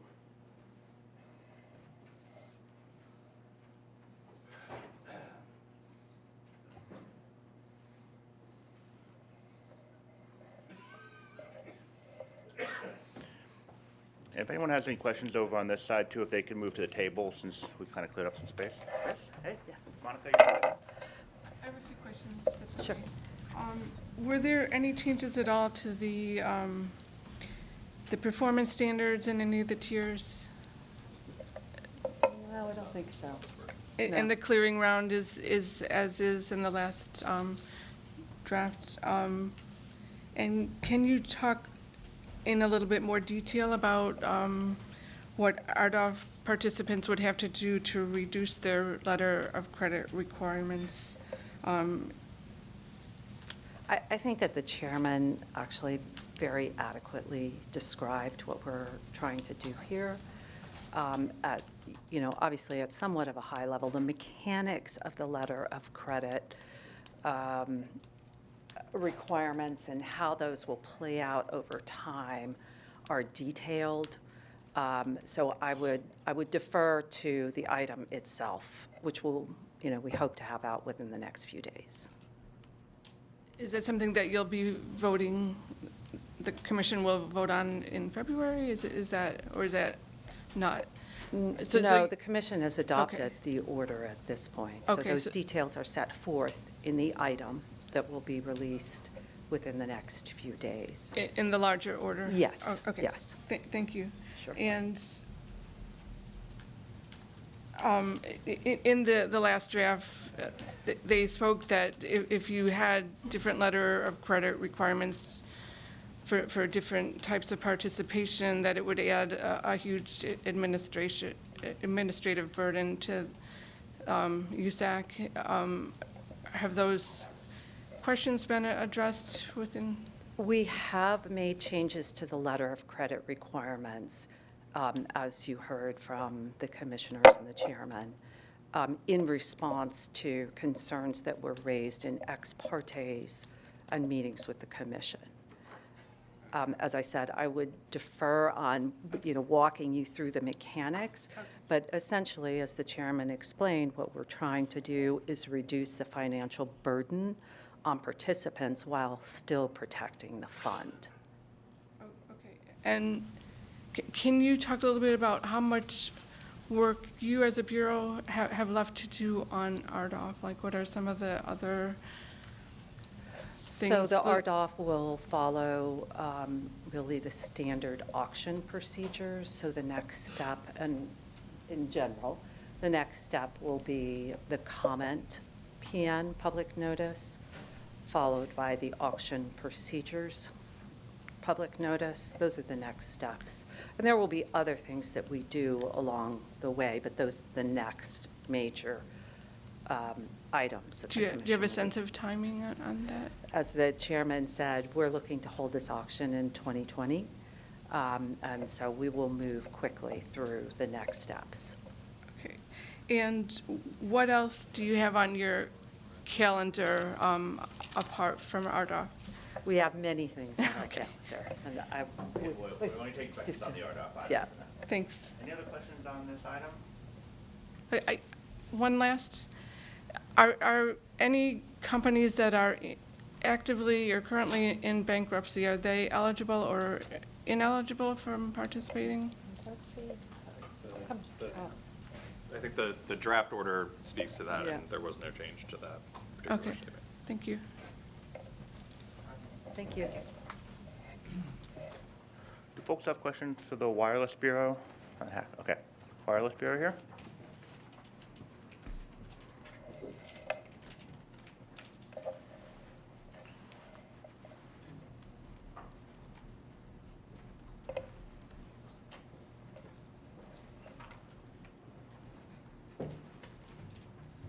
Howard and Monty, you guys had questions? Yeah. Who's first? You have to pick, Will. Who's nicer to me? I'm nicer to you, so I'll go first. Okay. Can you guys provide any more details about the 5G fund and how you guys are going to make sure wireless coverage maps are accurate this time around? We're just taking questions on the hack item that was on the meeting. Yeah, sorry. Next time you don't go first. I guess not. Howard? The appropriate questions on the appropriate item. So I just wanted to, I wanted to ask, so there were complaints this morning that this item doesn't deal with, the new 5G frequencies, the cool high band frequencies. Is there any way you can, is there any way it could? I guess, is that part of the, I assume that's not part of the ANSI standards. It's my understanding that ANSI has not addressed those yet. When it does so, we will look at them. Okay, and then there was also some discussion there was also a complaint that maybe it's not a good idea to incorporate the standards into, into an FCC order. That's in a written statement. That wasn't in an oral statement from Commissioner O'Reilly. Is that something that, I think his point was there's probably other ways to do this without actually incorporating the written, the standards into the rules. So I think, the commission sometimes takes different approaches of putting something in the rules versus not. But with the hearing aid compatibility rules, what we've always done is put this standard directly into the rules. One advantage of that is everybody can look at our rules and know where it is.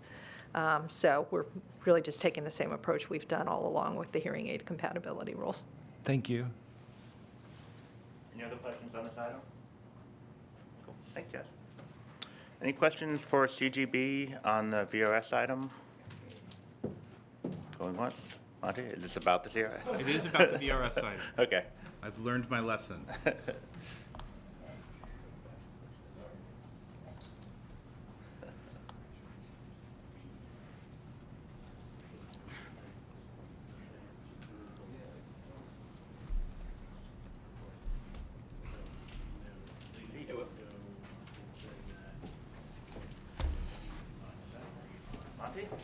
Yeah, Monty Taylor, ComDaily. I just wondered if you folks had any response to the concerns about the benefit analysis that were raised by a couple of the commissioners during the meeting.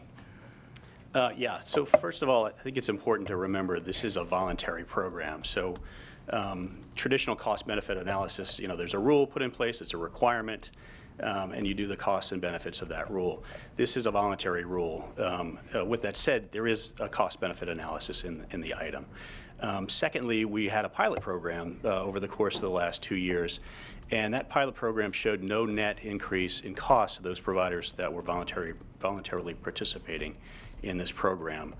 And third of all, there's no real guarantee that if costs increase as a result of them doing at-home services, they would actually get cost recovery. There's no requirement that any costs they incur are reimbursed by the fund administrator. The fund administrator also does annual analysis of costs, and costs are set on multi-year terms. So, and it's all looked at by the commission and approved by the commission. Another thing is the item contains very strong protections against waste, fraud, and abuse. And that's something we always look at, and that's something we looked at during the course of the pilot program, and something we will continue to look at going forward. I understand that, but it seemed like the commissioners expected something different than they got. Is there a reason why your views of how the cost-benefit analysis should work was so different from what Commissioner O'Reilly and Commissioner Starks wanted? I don't know what Commissioner O'Reilly necessarily would have expected in the item, so I can't really answer the question. All right, thank you. Any other questions on this item? Good. Thank you. Thanks. Any questions for the Media Bureau? Monty? On topic. Is Media Bureau here? Hey.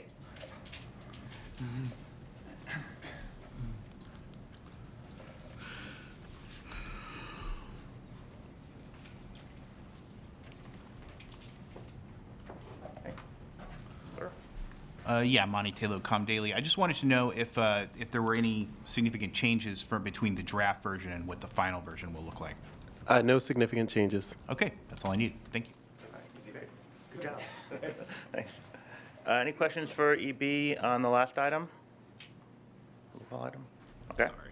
That's fine. That's why we're here.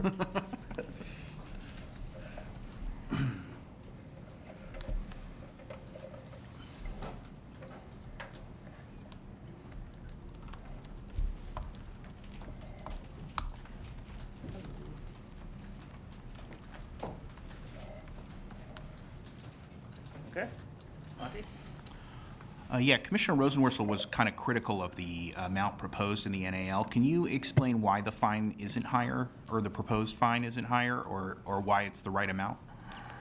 What I can tell you is that we followed the same basic approach that we've used in other robocalling cases. Okay.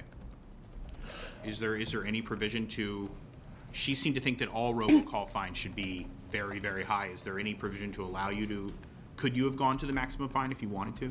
Sounds like that's a good question for Commissioner Rosenworcel to go into. All right, thank you. Any other questions on this item? Great, thanks, guys. So I think the commissioners are here next. All right, great, thank you.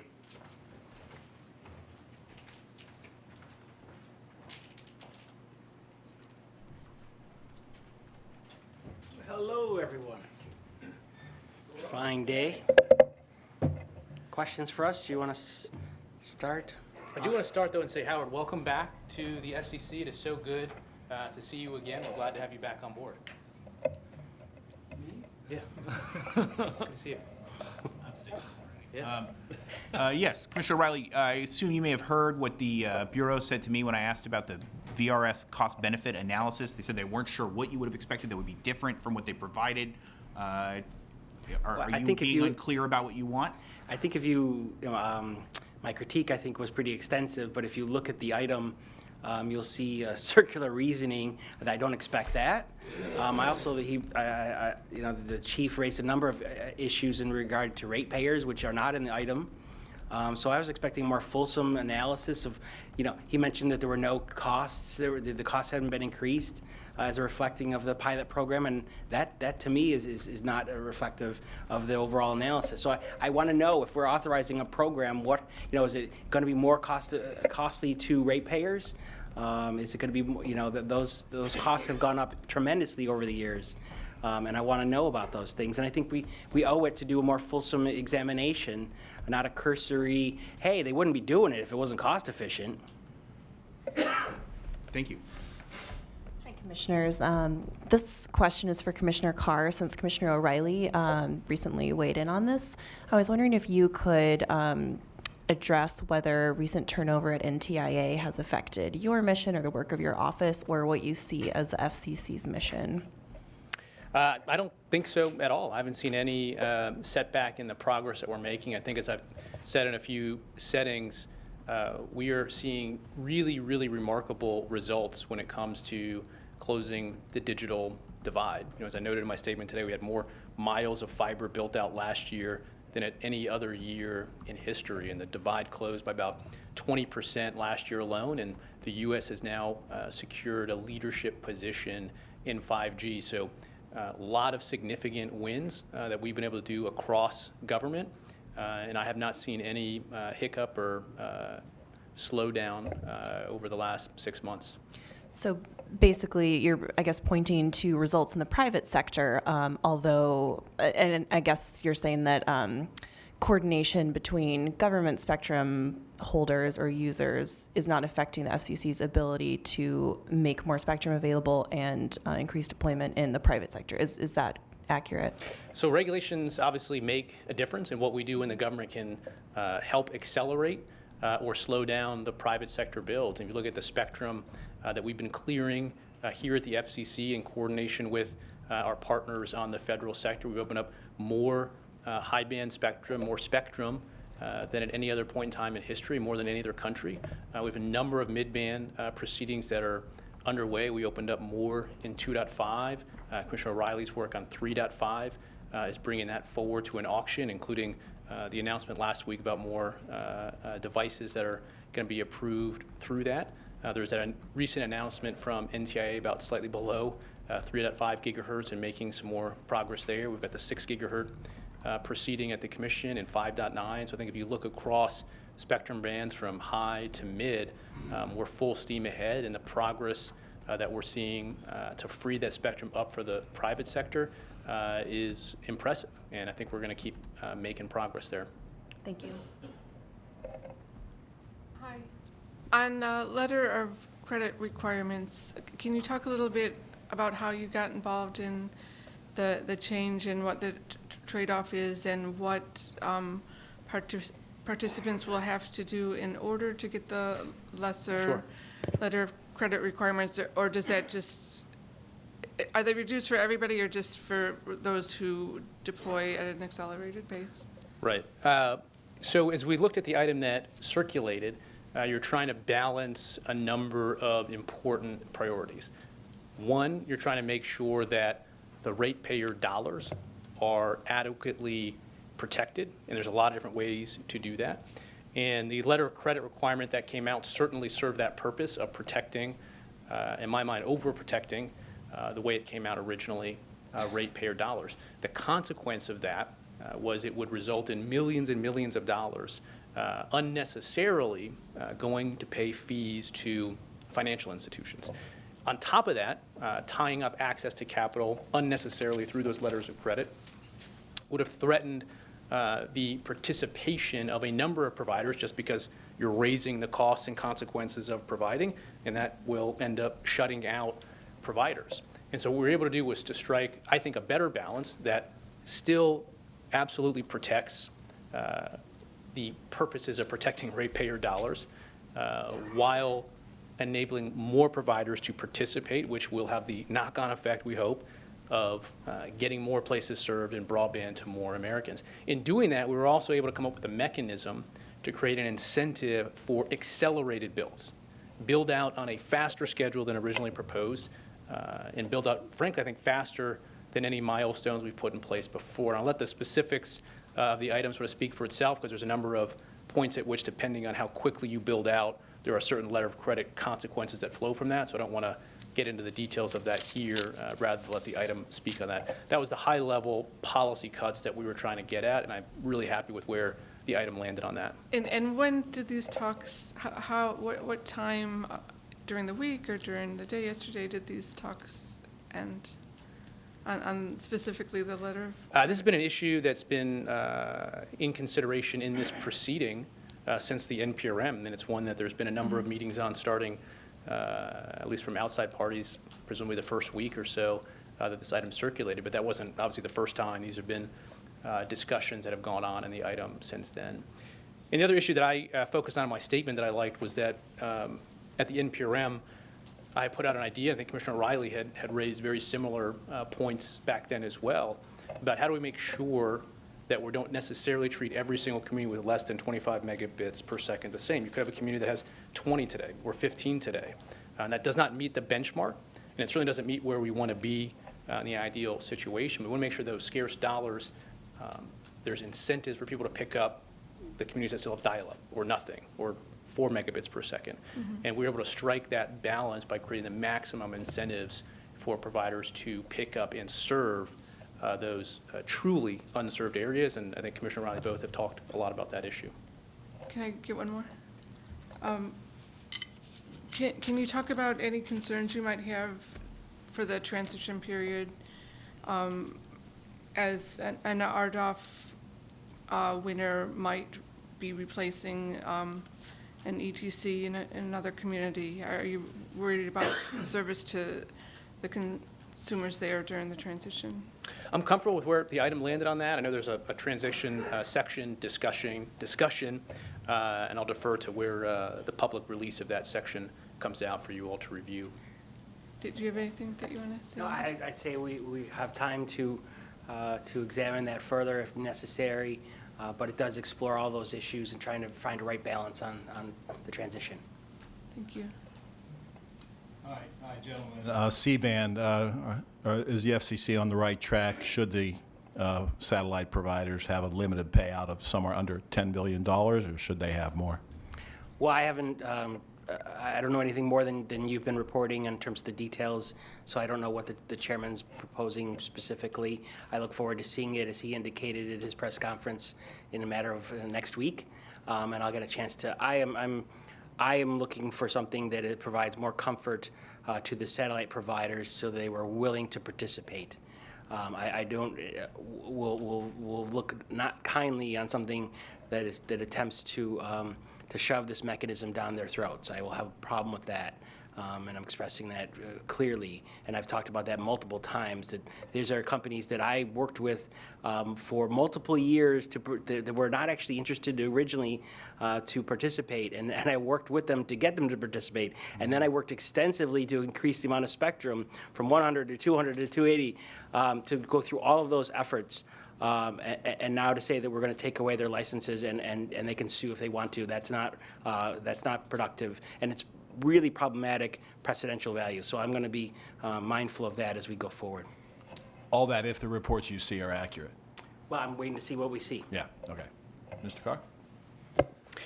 You know, I'm really heartened by what we've seen over the last few weeks. So for instance, if you look up the street a little ways at Congress, I think you've seen significant movement, reasonableness, and compromise. I think there's now broad consensus, at least on Capitol Hill, about making and allowing for an acceleration payment.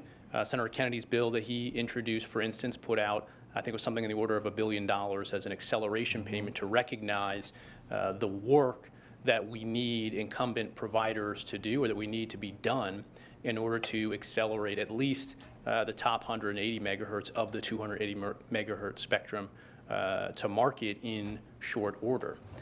So I think there's been movement there, and I think that's great. The chairman indicated in his remarks, I think a few minutes ago, his intent to try to circulate a decision in the next week or two on this proceeding. I look forward to reading the details of that. I think all that is to say that the time for being reasonable is now. And I think if that is the case, if satellite operators that are the incumbents maintain reasonable expectations about what we can do within the limits of the law, then I think we have a very good shot at a win-win-win for all parties involved here.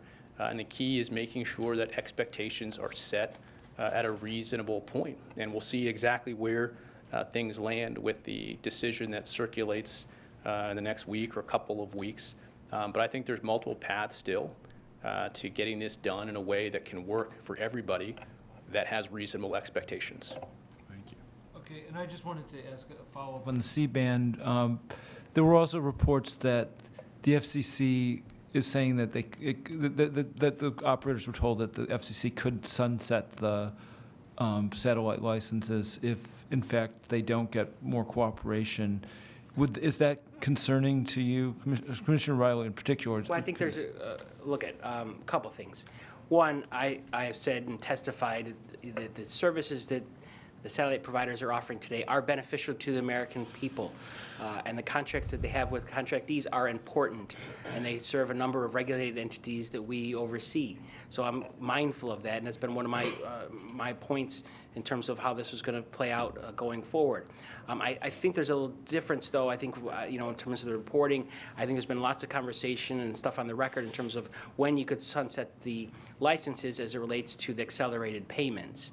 If the accelerated the payments are for accelerating the return of the spectrum in a time frame that's much shorter than that, then there's no impact. And that may be something you can partner together. If it's just a threat that we're going to take away your licenses in 5 years, that's problematic from my viewpoint, not only for this situation, but also going forward for other situations. It will devalue every auction, every license, and that would be incredibly problematic from my viewpoint. And then a CBRS question. I think there's still some confusion about whether DoD is entitled to reimbursement for its transition cost under this, the CSEA. And do you have any thoughts on that, or is that something that you've looked at? I've looked at it briefly. It's not something I've been part of. It's been, the staff's been working with the entities and DOD and others in terms of interpreting. I think there's one interpretation of the statute, and I think DOD has a viewpoint on that, and we'll just see how that plays out. And I don't have any more insight on that. It's been something done at the Bureau level. And then finally, I didn't want to completely leave Commissioner Carr out of this, but any thoughts on the auction and the, it looks like with the numbers, that's the highest total, but as we reported, the numbers are on a per megahertz basis, it's higher band than some of them, so the actual bids are lower on a per megahertz pop basis. Is that pretty much everything that you would have expected? I mean, Look at, I haven't had a chance to digest the numbers where there's still, the auction hasn't completed because it's not, this is just the clock phase, so Right. there's still more, to potentially fight over or to disagree or raise more money off of the particular frequencies that entities may want to have in these bands. But I'm excited that we're getting licenses out to the marketplace. That's the purpose of a spectrum auction. It is to be a most efficient mechanism that we've come up with to get licenses out into the marketplace. And so that I'm excited about. I've been working on this particular one. Well, Tom Wheeler and I cut some deals on these things long ago. So you're finally getting to this point. People always say, oh, the auction, you can do an auction in 15 minutes. And you go, this is how long things take. CBRS takes quite a while. Things take some lag time. And so I'm excited that we're going to get these out and let the innovators and the providers wow us as they will to consumers. And so I'm really interested in getting data from who won and where they won and which the pieces are and who the big winners, and all those things will come in time. I'm excited that it's concluded and we can get on to the next auction whenever that is, if we get past the next phase. Nothing more to add on that, although I will pick up, Howard, on a question you asked the chairman earlier about the hack standard and moving forward with a proposal, given that millimeter wave and high band spectrum isn't covered by the latest ANSI standard that we propose to move forward with today. When I was at the Gallaudet University earlier this week, I talked about this with some of the researchers that are working on this. And their position is that the technology for testing for hearing aid compatibility on frequencies above 6 gigahertz and the equipment for doing it hasn't been invented yet. And that's a challenge in the standard setting process. Obviously, that then presents us with a choice. We can either go forward with the latest standard that's been developed, which opens up new spectrum bands to be included for the first time, including 5G phones that are going to have new low-band spectrum added, or we can wait until equipment that doesn't exist yet and technologies that haven't been developed are in fact invented.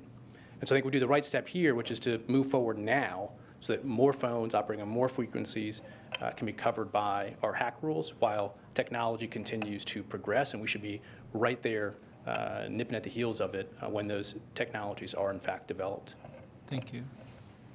So back to C-band.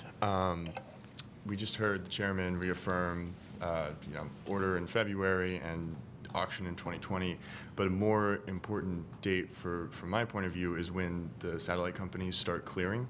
Do you guys have targets on that? I mean, I know, I've heard people in Congress say like today, March. I mean, do you guys have targets on when that? They're not going to clear right now, right? They're not going to retune this, their current structure without some of the costs being addressed. So I think that's probably irrational.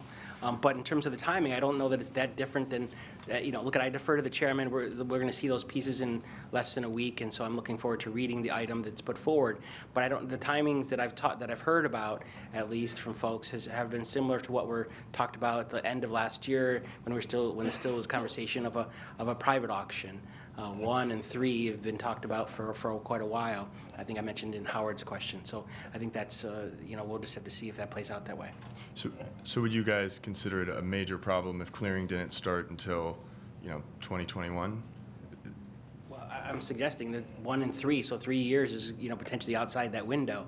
We're going to still do the auction, and you're going to, hopefully, I'll see what the chairman proposes, but I'd like to see all the bands or all the pieces of them auctioned at the same time. And then there will be different clearing time because there are different obligations. The 100 is probably easier than the 100 on 180 above that, and maybe the last 80 can be a little bit more difficult above that. There are different pieces that I've talked about extensively, why the challenges are for them. So we'll just have to play that out and just see what the chairman proposes.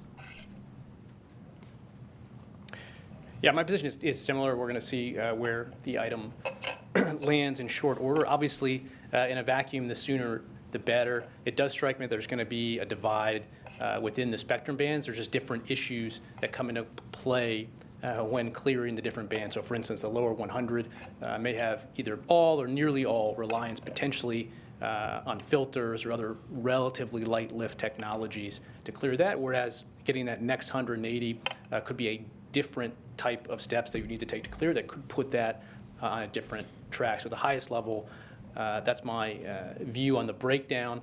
And then again, I think stepping back in terms of timing, I think it's important to put C-band in context of every single thing that we're doing to maintain U.S. leadership in 5G. C-band is very important. My foot is fully down on moving as quickly as we can on this, but we have to get about a dozen things right to have secured U.S. leadership, which is where we are today, and to maintain and extend that leadership. And we're working on all of those. So I don't think we can necessarily pluck one proceeding or one spectrum band and say, you know, U.S. leadership in 5G turns on this one spectrum band regardless of what happens elsewhere. So we're working here quickly. Let's not take our foot off the pedal. But we've got to get everything else around it right, from infrastructure to the spectrum proceedings as well. Questions done? Anyone else got questions? What's that here? Yeah, can you, either of you, tell us when the FCC will be giving out more details on the 5G fund, or when you expect those details to come, and especially about how they're going to better ensure the accuracy of wireless coverage maps this time, as compared to Mobility Fund Phase 2? I can't. You asked that question to the chairman. He's better positioned. I defer to him. That doesn't mean I can't ask you guys that question too. Timing issues, I have to defer to the chairman, and he's in a better position to answer those in his conversations with what he's asked of the Bureau. That goes for Any you too, I guess. questions? Okay. Off to lunch? John Donnelly? No. Once again, not here. Okay. Thanks all. Have a good seeing you.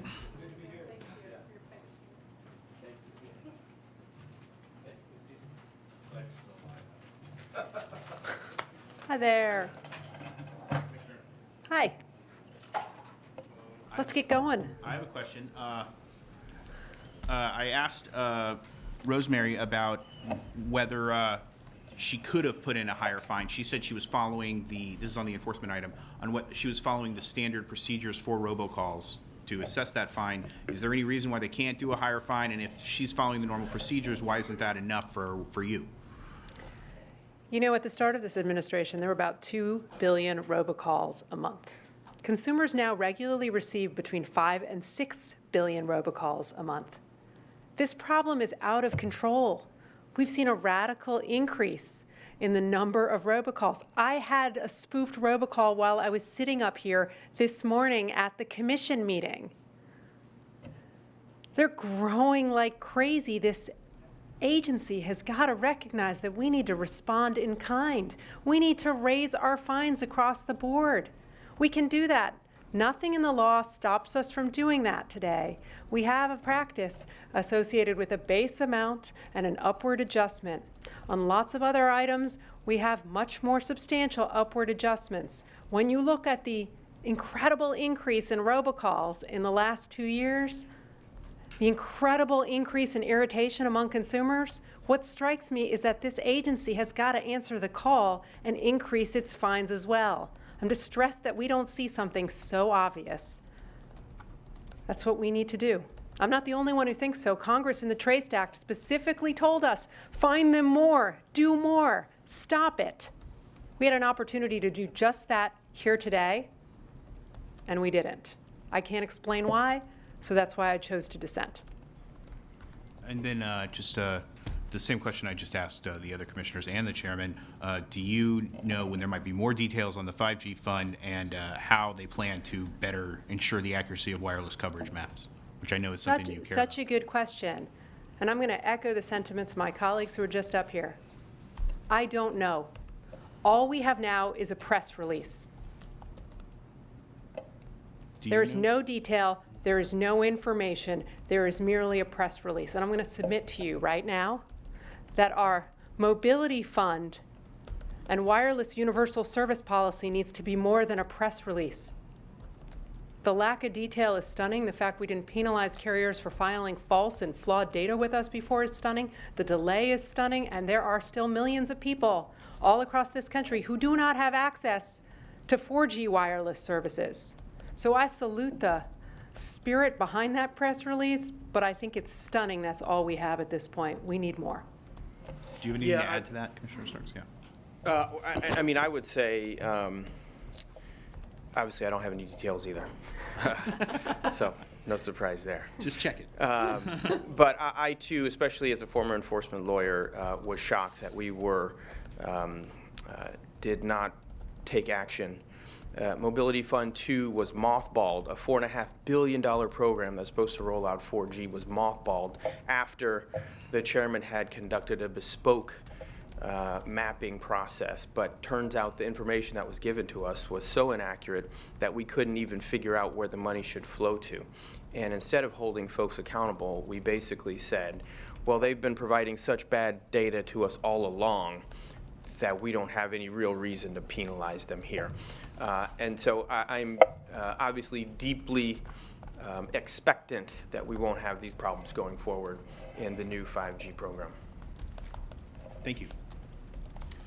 Hi, Commissioners. I asked the Republican commissioners to weigh in on this a few moments ago, but I was wondering if both of you could also speak to what the leadership turnover at NTIA, or I guess what kind of effect this turnover has potentially had on the FCC. Do you feel like this tie-up on the federal side has given you a freer hand to do things on the commercial side, or does that mean more roadblocks for you as you try to navigate all of these spectrum band difficulties? I don't have a direct insight into that, as not included in those back and forth, but I will tell you that we have had a lot of disputes with the Department of Defense, the National Oceanic and Atmospheric Administration, with other weather forecast interests across the government, with NASA, all of which suggests that having people in place to resolve spectrum issues is important, and it's regrettable that this administration has not made it a priority to do so. Agree with that, and would also add, of course, that about 10 days ago, there was a bipartisan letter from Chairman Pallone, co-signed by Chairman Walden, that said that asking for a GAO report on the fact that NTIA, that there has been such a lack of coordination on spectrum policy. And so there are folks from a bipartisan basis in our oversight committees that are recognizing that we are falling down on our ability to actually have a coordinated front on how we're going to handle these spectrum issues. And so glad to see that folks are holding us to a higher standard. Hi, can you talk a little bit about how closely you plan to work with some of the New York stakeholders going forward to make sure they're represented in the phase 1 of the RDOF to the extent that they can show that there are unserved census block groups? Yeah, I think what this commission just did to New York State is cruel. Here's a state that stepped up a few years ago and said, well, maybe we can develop our own funds, our own system, and our own plan, and match some of your dollars to extend the reach of the Universal Service Fund. And the decision of our colleagues today was to penalize them for their efforts. That's crazy. There are huge swaths of rural America in upstate New York that are not served right now. And this agency just told them to take a hike. That's not right. It's punitive when what we should be doing is figuring out where those areas are that have service and do not, and figuring out how this fund can support them accordingly. But I don't want today to be the end of things. I know for my part, we're going to continue to try to find ways to work with our state counterparts to make sure that we can multiply what we do here with the Universal Service Fund. To the extent that this decision doesn't do that today, we got it wrong. Yeah, Commissioner Rosenworcel and I see eye to eye on that. In particular, I visited Hudson, New York, as I mentioned in my comments, for a broadband field hearing where I heard from a number of constituents up there in Congressman Delgado's district about what a lack of broadband means for their community. And as ever, when you visit these communities that are getting left behind, there's frustration, there's anger, there's confusion as to how and why this is happening. And so we've certainly got to do better by New York. But, you know, if you read the item closely here today, language that was added here actually indicates that state broadband programs may may have their, if you have a state subsidy program that funds broadband, that may impact that you get less in dollars from RDOF. And so what does that really mean? I had my team looking at it and trying to actually figure out what this is really going to mean. I think it's very unclear, but the state of California has $350 million in a state broadband program. Unclear what that's going to mean. You could go down the list here. It looks like it's about 30 states that have state broadband programs. And I think the action that we took here today, it's going to be hard to figure out what dollars are going to be impacted because the state has undertaken what is a long-standing policy for the FCC to work with states and encourage them to deploy broadband for their constituents. And so what we did today is confusing and confused and is not going to help clear this problem in a lot of ways. Can I just also point out, you know how slapdash this was? We got this change that my colleague just described between 9 and 10 o'clock late last night. So, okay, well, maybe not New York, maybe any state that might possibly ever have had a broadband program. Maybe we should exclude them too. I don't know if that gives you comfort about what we just did here today, but it gives me absolutely none. We don't actually know who we're excluding, where they are, and who we're leaving behind. That's embarrassing for an agency that purports to have as its highest priority helping close the digital divide. Is that still up for comment when they do that? No, they just made that decision. So with how is it total interpreted? disregard to the consequences. In fact, we don't even itemize the consequences like Commissioner Stark's office had attempted to do by identifying which states have programs and funds and where they go. I mean, just within the last week, the California Public Utility Commission came to us and said, we have 500,000 households without broadband in this state. We'd like to talk to you about how we coordinate our efforts with yours. In any rational world, that makes lots and lots of sense. But we told them to go away. I mean, I don't think that this looks like a thoughtful effort to get broadband everywhere. It looks like an election year bonanza where we're just flooding the zone with dollars as soon as we can get them out, without regard for who we're going to help, whether or not we have maps that say they're served or unserved. This is not the way to go about doing things, and I just think some of those details demonstrate that with perfect clarity. One extra point from me, and that's why I pointedly raised in my statement that I think there are some concerns on notice. The fact that the states were not on notice that we were going to put their state subsidized broadband programs at issue here, I think is something that gives some good cause, gives notice and Administrative Procedure Act concerns to me about what we did here today. Hi, Commissioners. Brennan Bordelon with National Journal. In the same RDOF vein, so I asked the chairman about some of the concerns you guys raised at the meeting, and he said, for the broadband mapping issue, and he said that obviously broadband maps are problematic to a certain extent, but that it shouldn't be an issue for the unserved communities. Essentially, the FCC knows where these are, so this first tranche should be able to be allocated relatively accurately, and then we can sort of move on for phase two. We don't know what is unserved and what is served. The Secretary of Agriculture called our maps fake news. Senator Tester said they stink.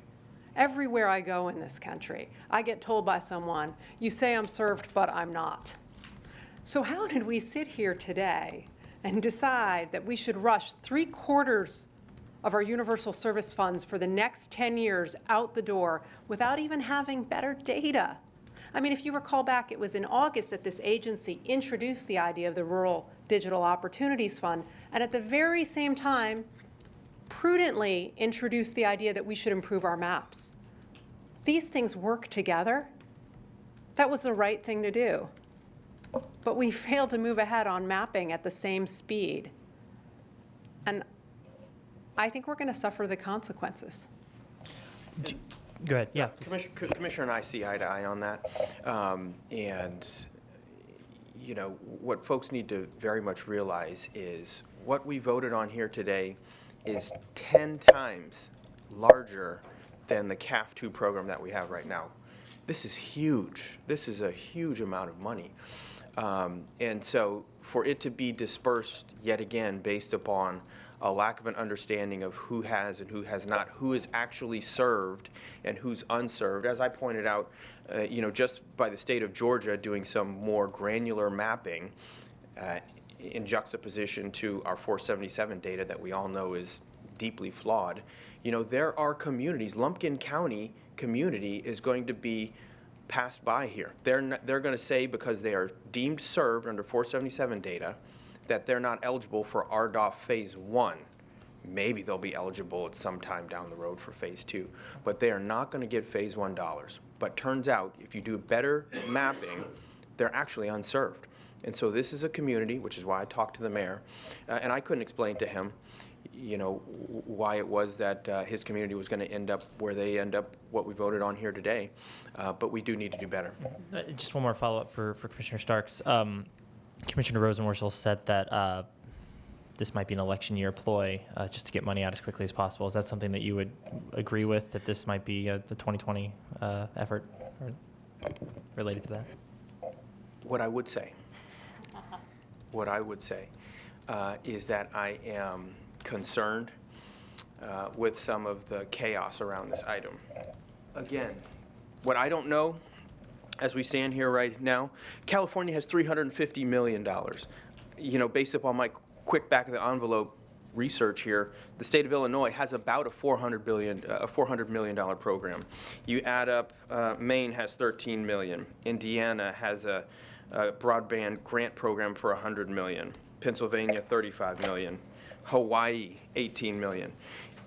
If you add all this up, there are probably about $1 billion in state broadband subsidy programs that those states have done so that they can help their people get broadband like we all want them to. I don't think anybody understands what language that we inserted here, that those dollars are going to ultimately be deducted from their ability to have RDOF money. The chaos and the rushed sense that we approach today's item with, I think shows that there's some good concern that there's a lot of chaos around this item. Thank you. Are you concerned that some of the state programs that are spending their own money on broadband and might have that money deducted from the RDOF, that some of those states might be more blue than red?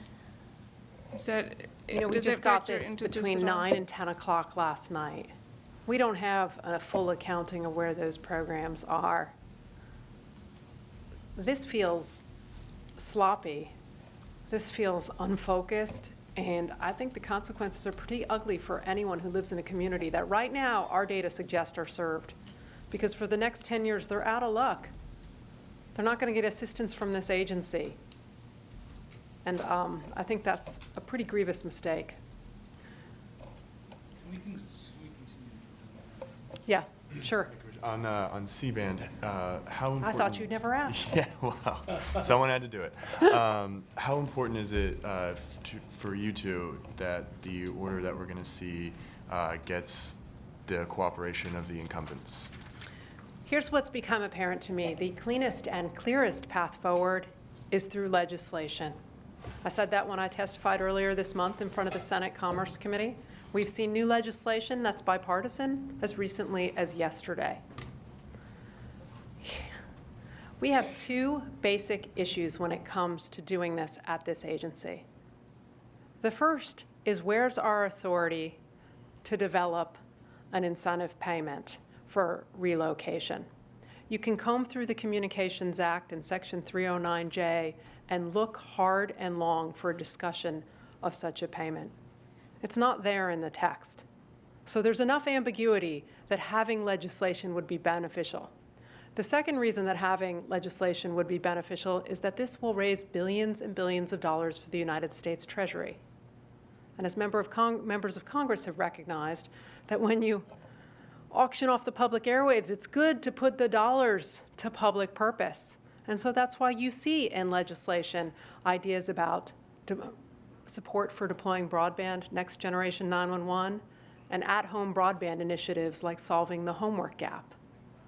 My point is those two things are most cleanly resolved through legislative efforts in Congress. They're not contemplated in the statute we have before us. We don't have the authority to address these easily here, and that's why I think legislation is the best way to go. Yeah, and I'll be quick, because I think it was at a presser here, maybe in September.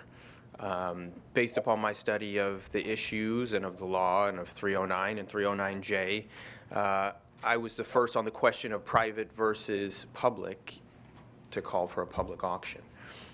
But I agree with my colleague that there is some legal risk there.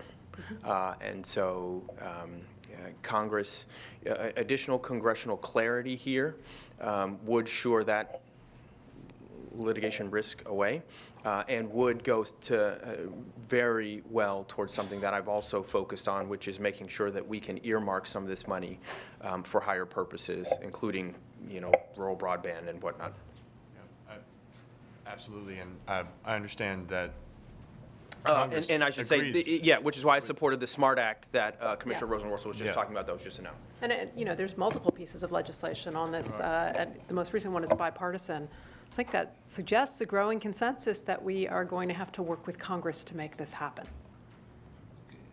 I'll ask about the C-band too, and I just kind of follow up on that. So I understand about the importance of legislation, but if we don't get legislation, it seems like the approach that seems to be coming out of the chairman's office is that you'd be looking at very limited incentives, like $5 billion total for all of the operators. And in addition, the operators were told that the FCC could sunset the bands, that's an option, that there is a stick. Do you have concerns about that approach, or do you think that could I make the feel like operators what's just hard right dig here in? is you're asking us to speculate on something the chairman may or may not have proposed in a document we certainly have not seen. So I'm going to put the halt on that because it's a little deep into the It's kind of too speculative. speculative. I guess more generally, are there concerns about giving the operators incentives as opposed to? I'm going to look forward to seeing what the chairman sends out next week. Really.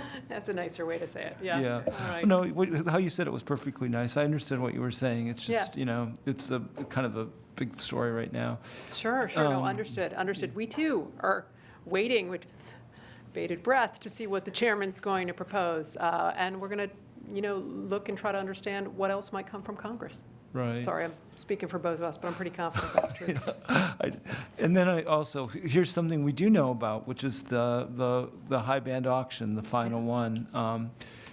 Any thoughts on how that turned out in the end? I mean, it seemed like the story of the auction was that it was the highest that they've done, but there was more spectrum. So on a megahertz pops basis, some of the totals were actually lower. So we have a few things going on. First, the assignment round is still ongoing, so I Right. feel loath to talk too much about it. But I also think that there were some interesting tools with incentive auctions and relocation in these bands that were used to facilitate some access that made some of this more interesting to some of the entities that bid. So we're going to have to see when this is all done.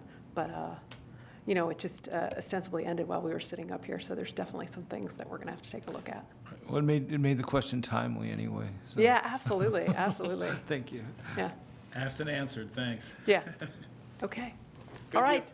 Thank you. Thanks, everyone. Thank you, commissioners. Happy New Year. Happy New Year.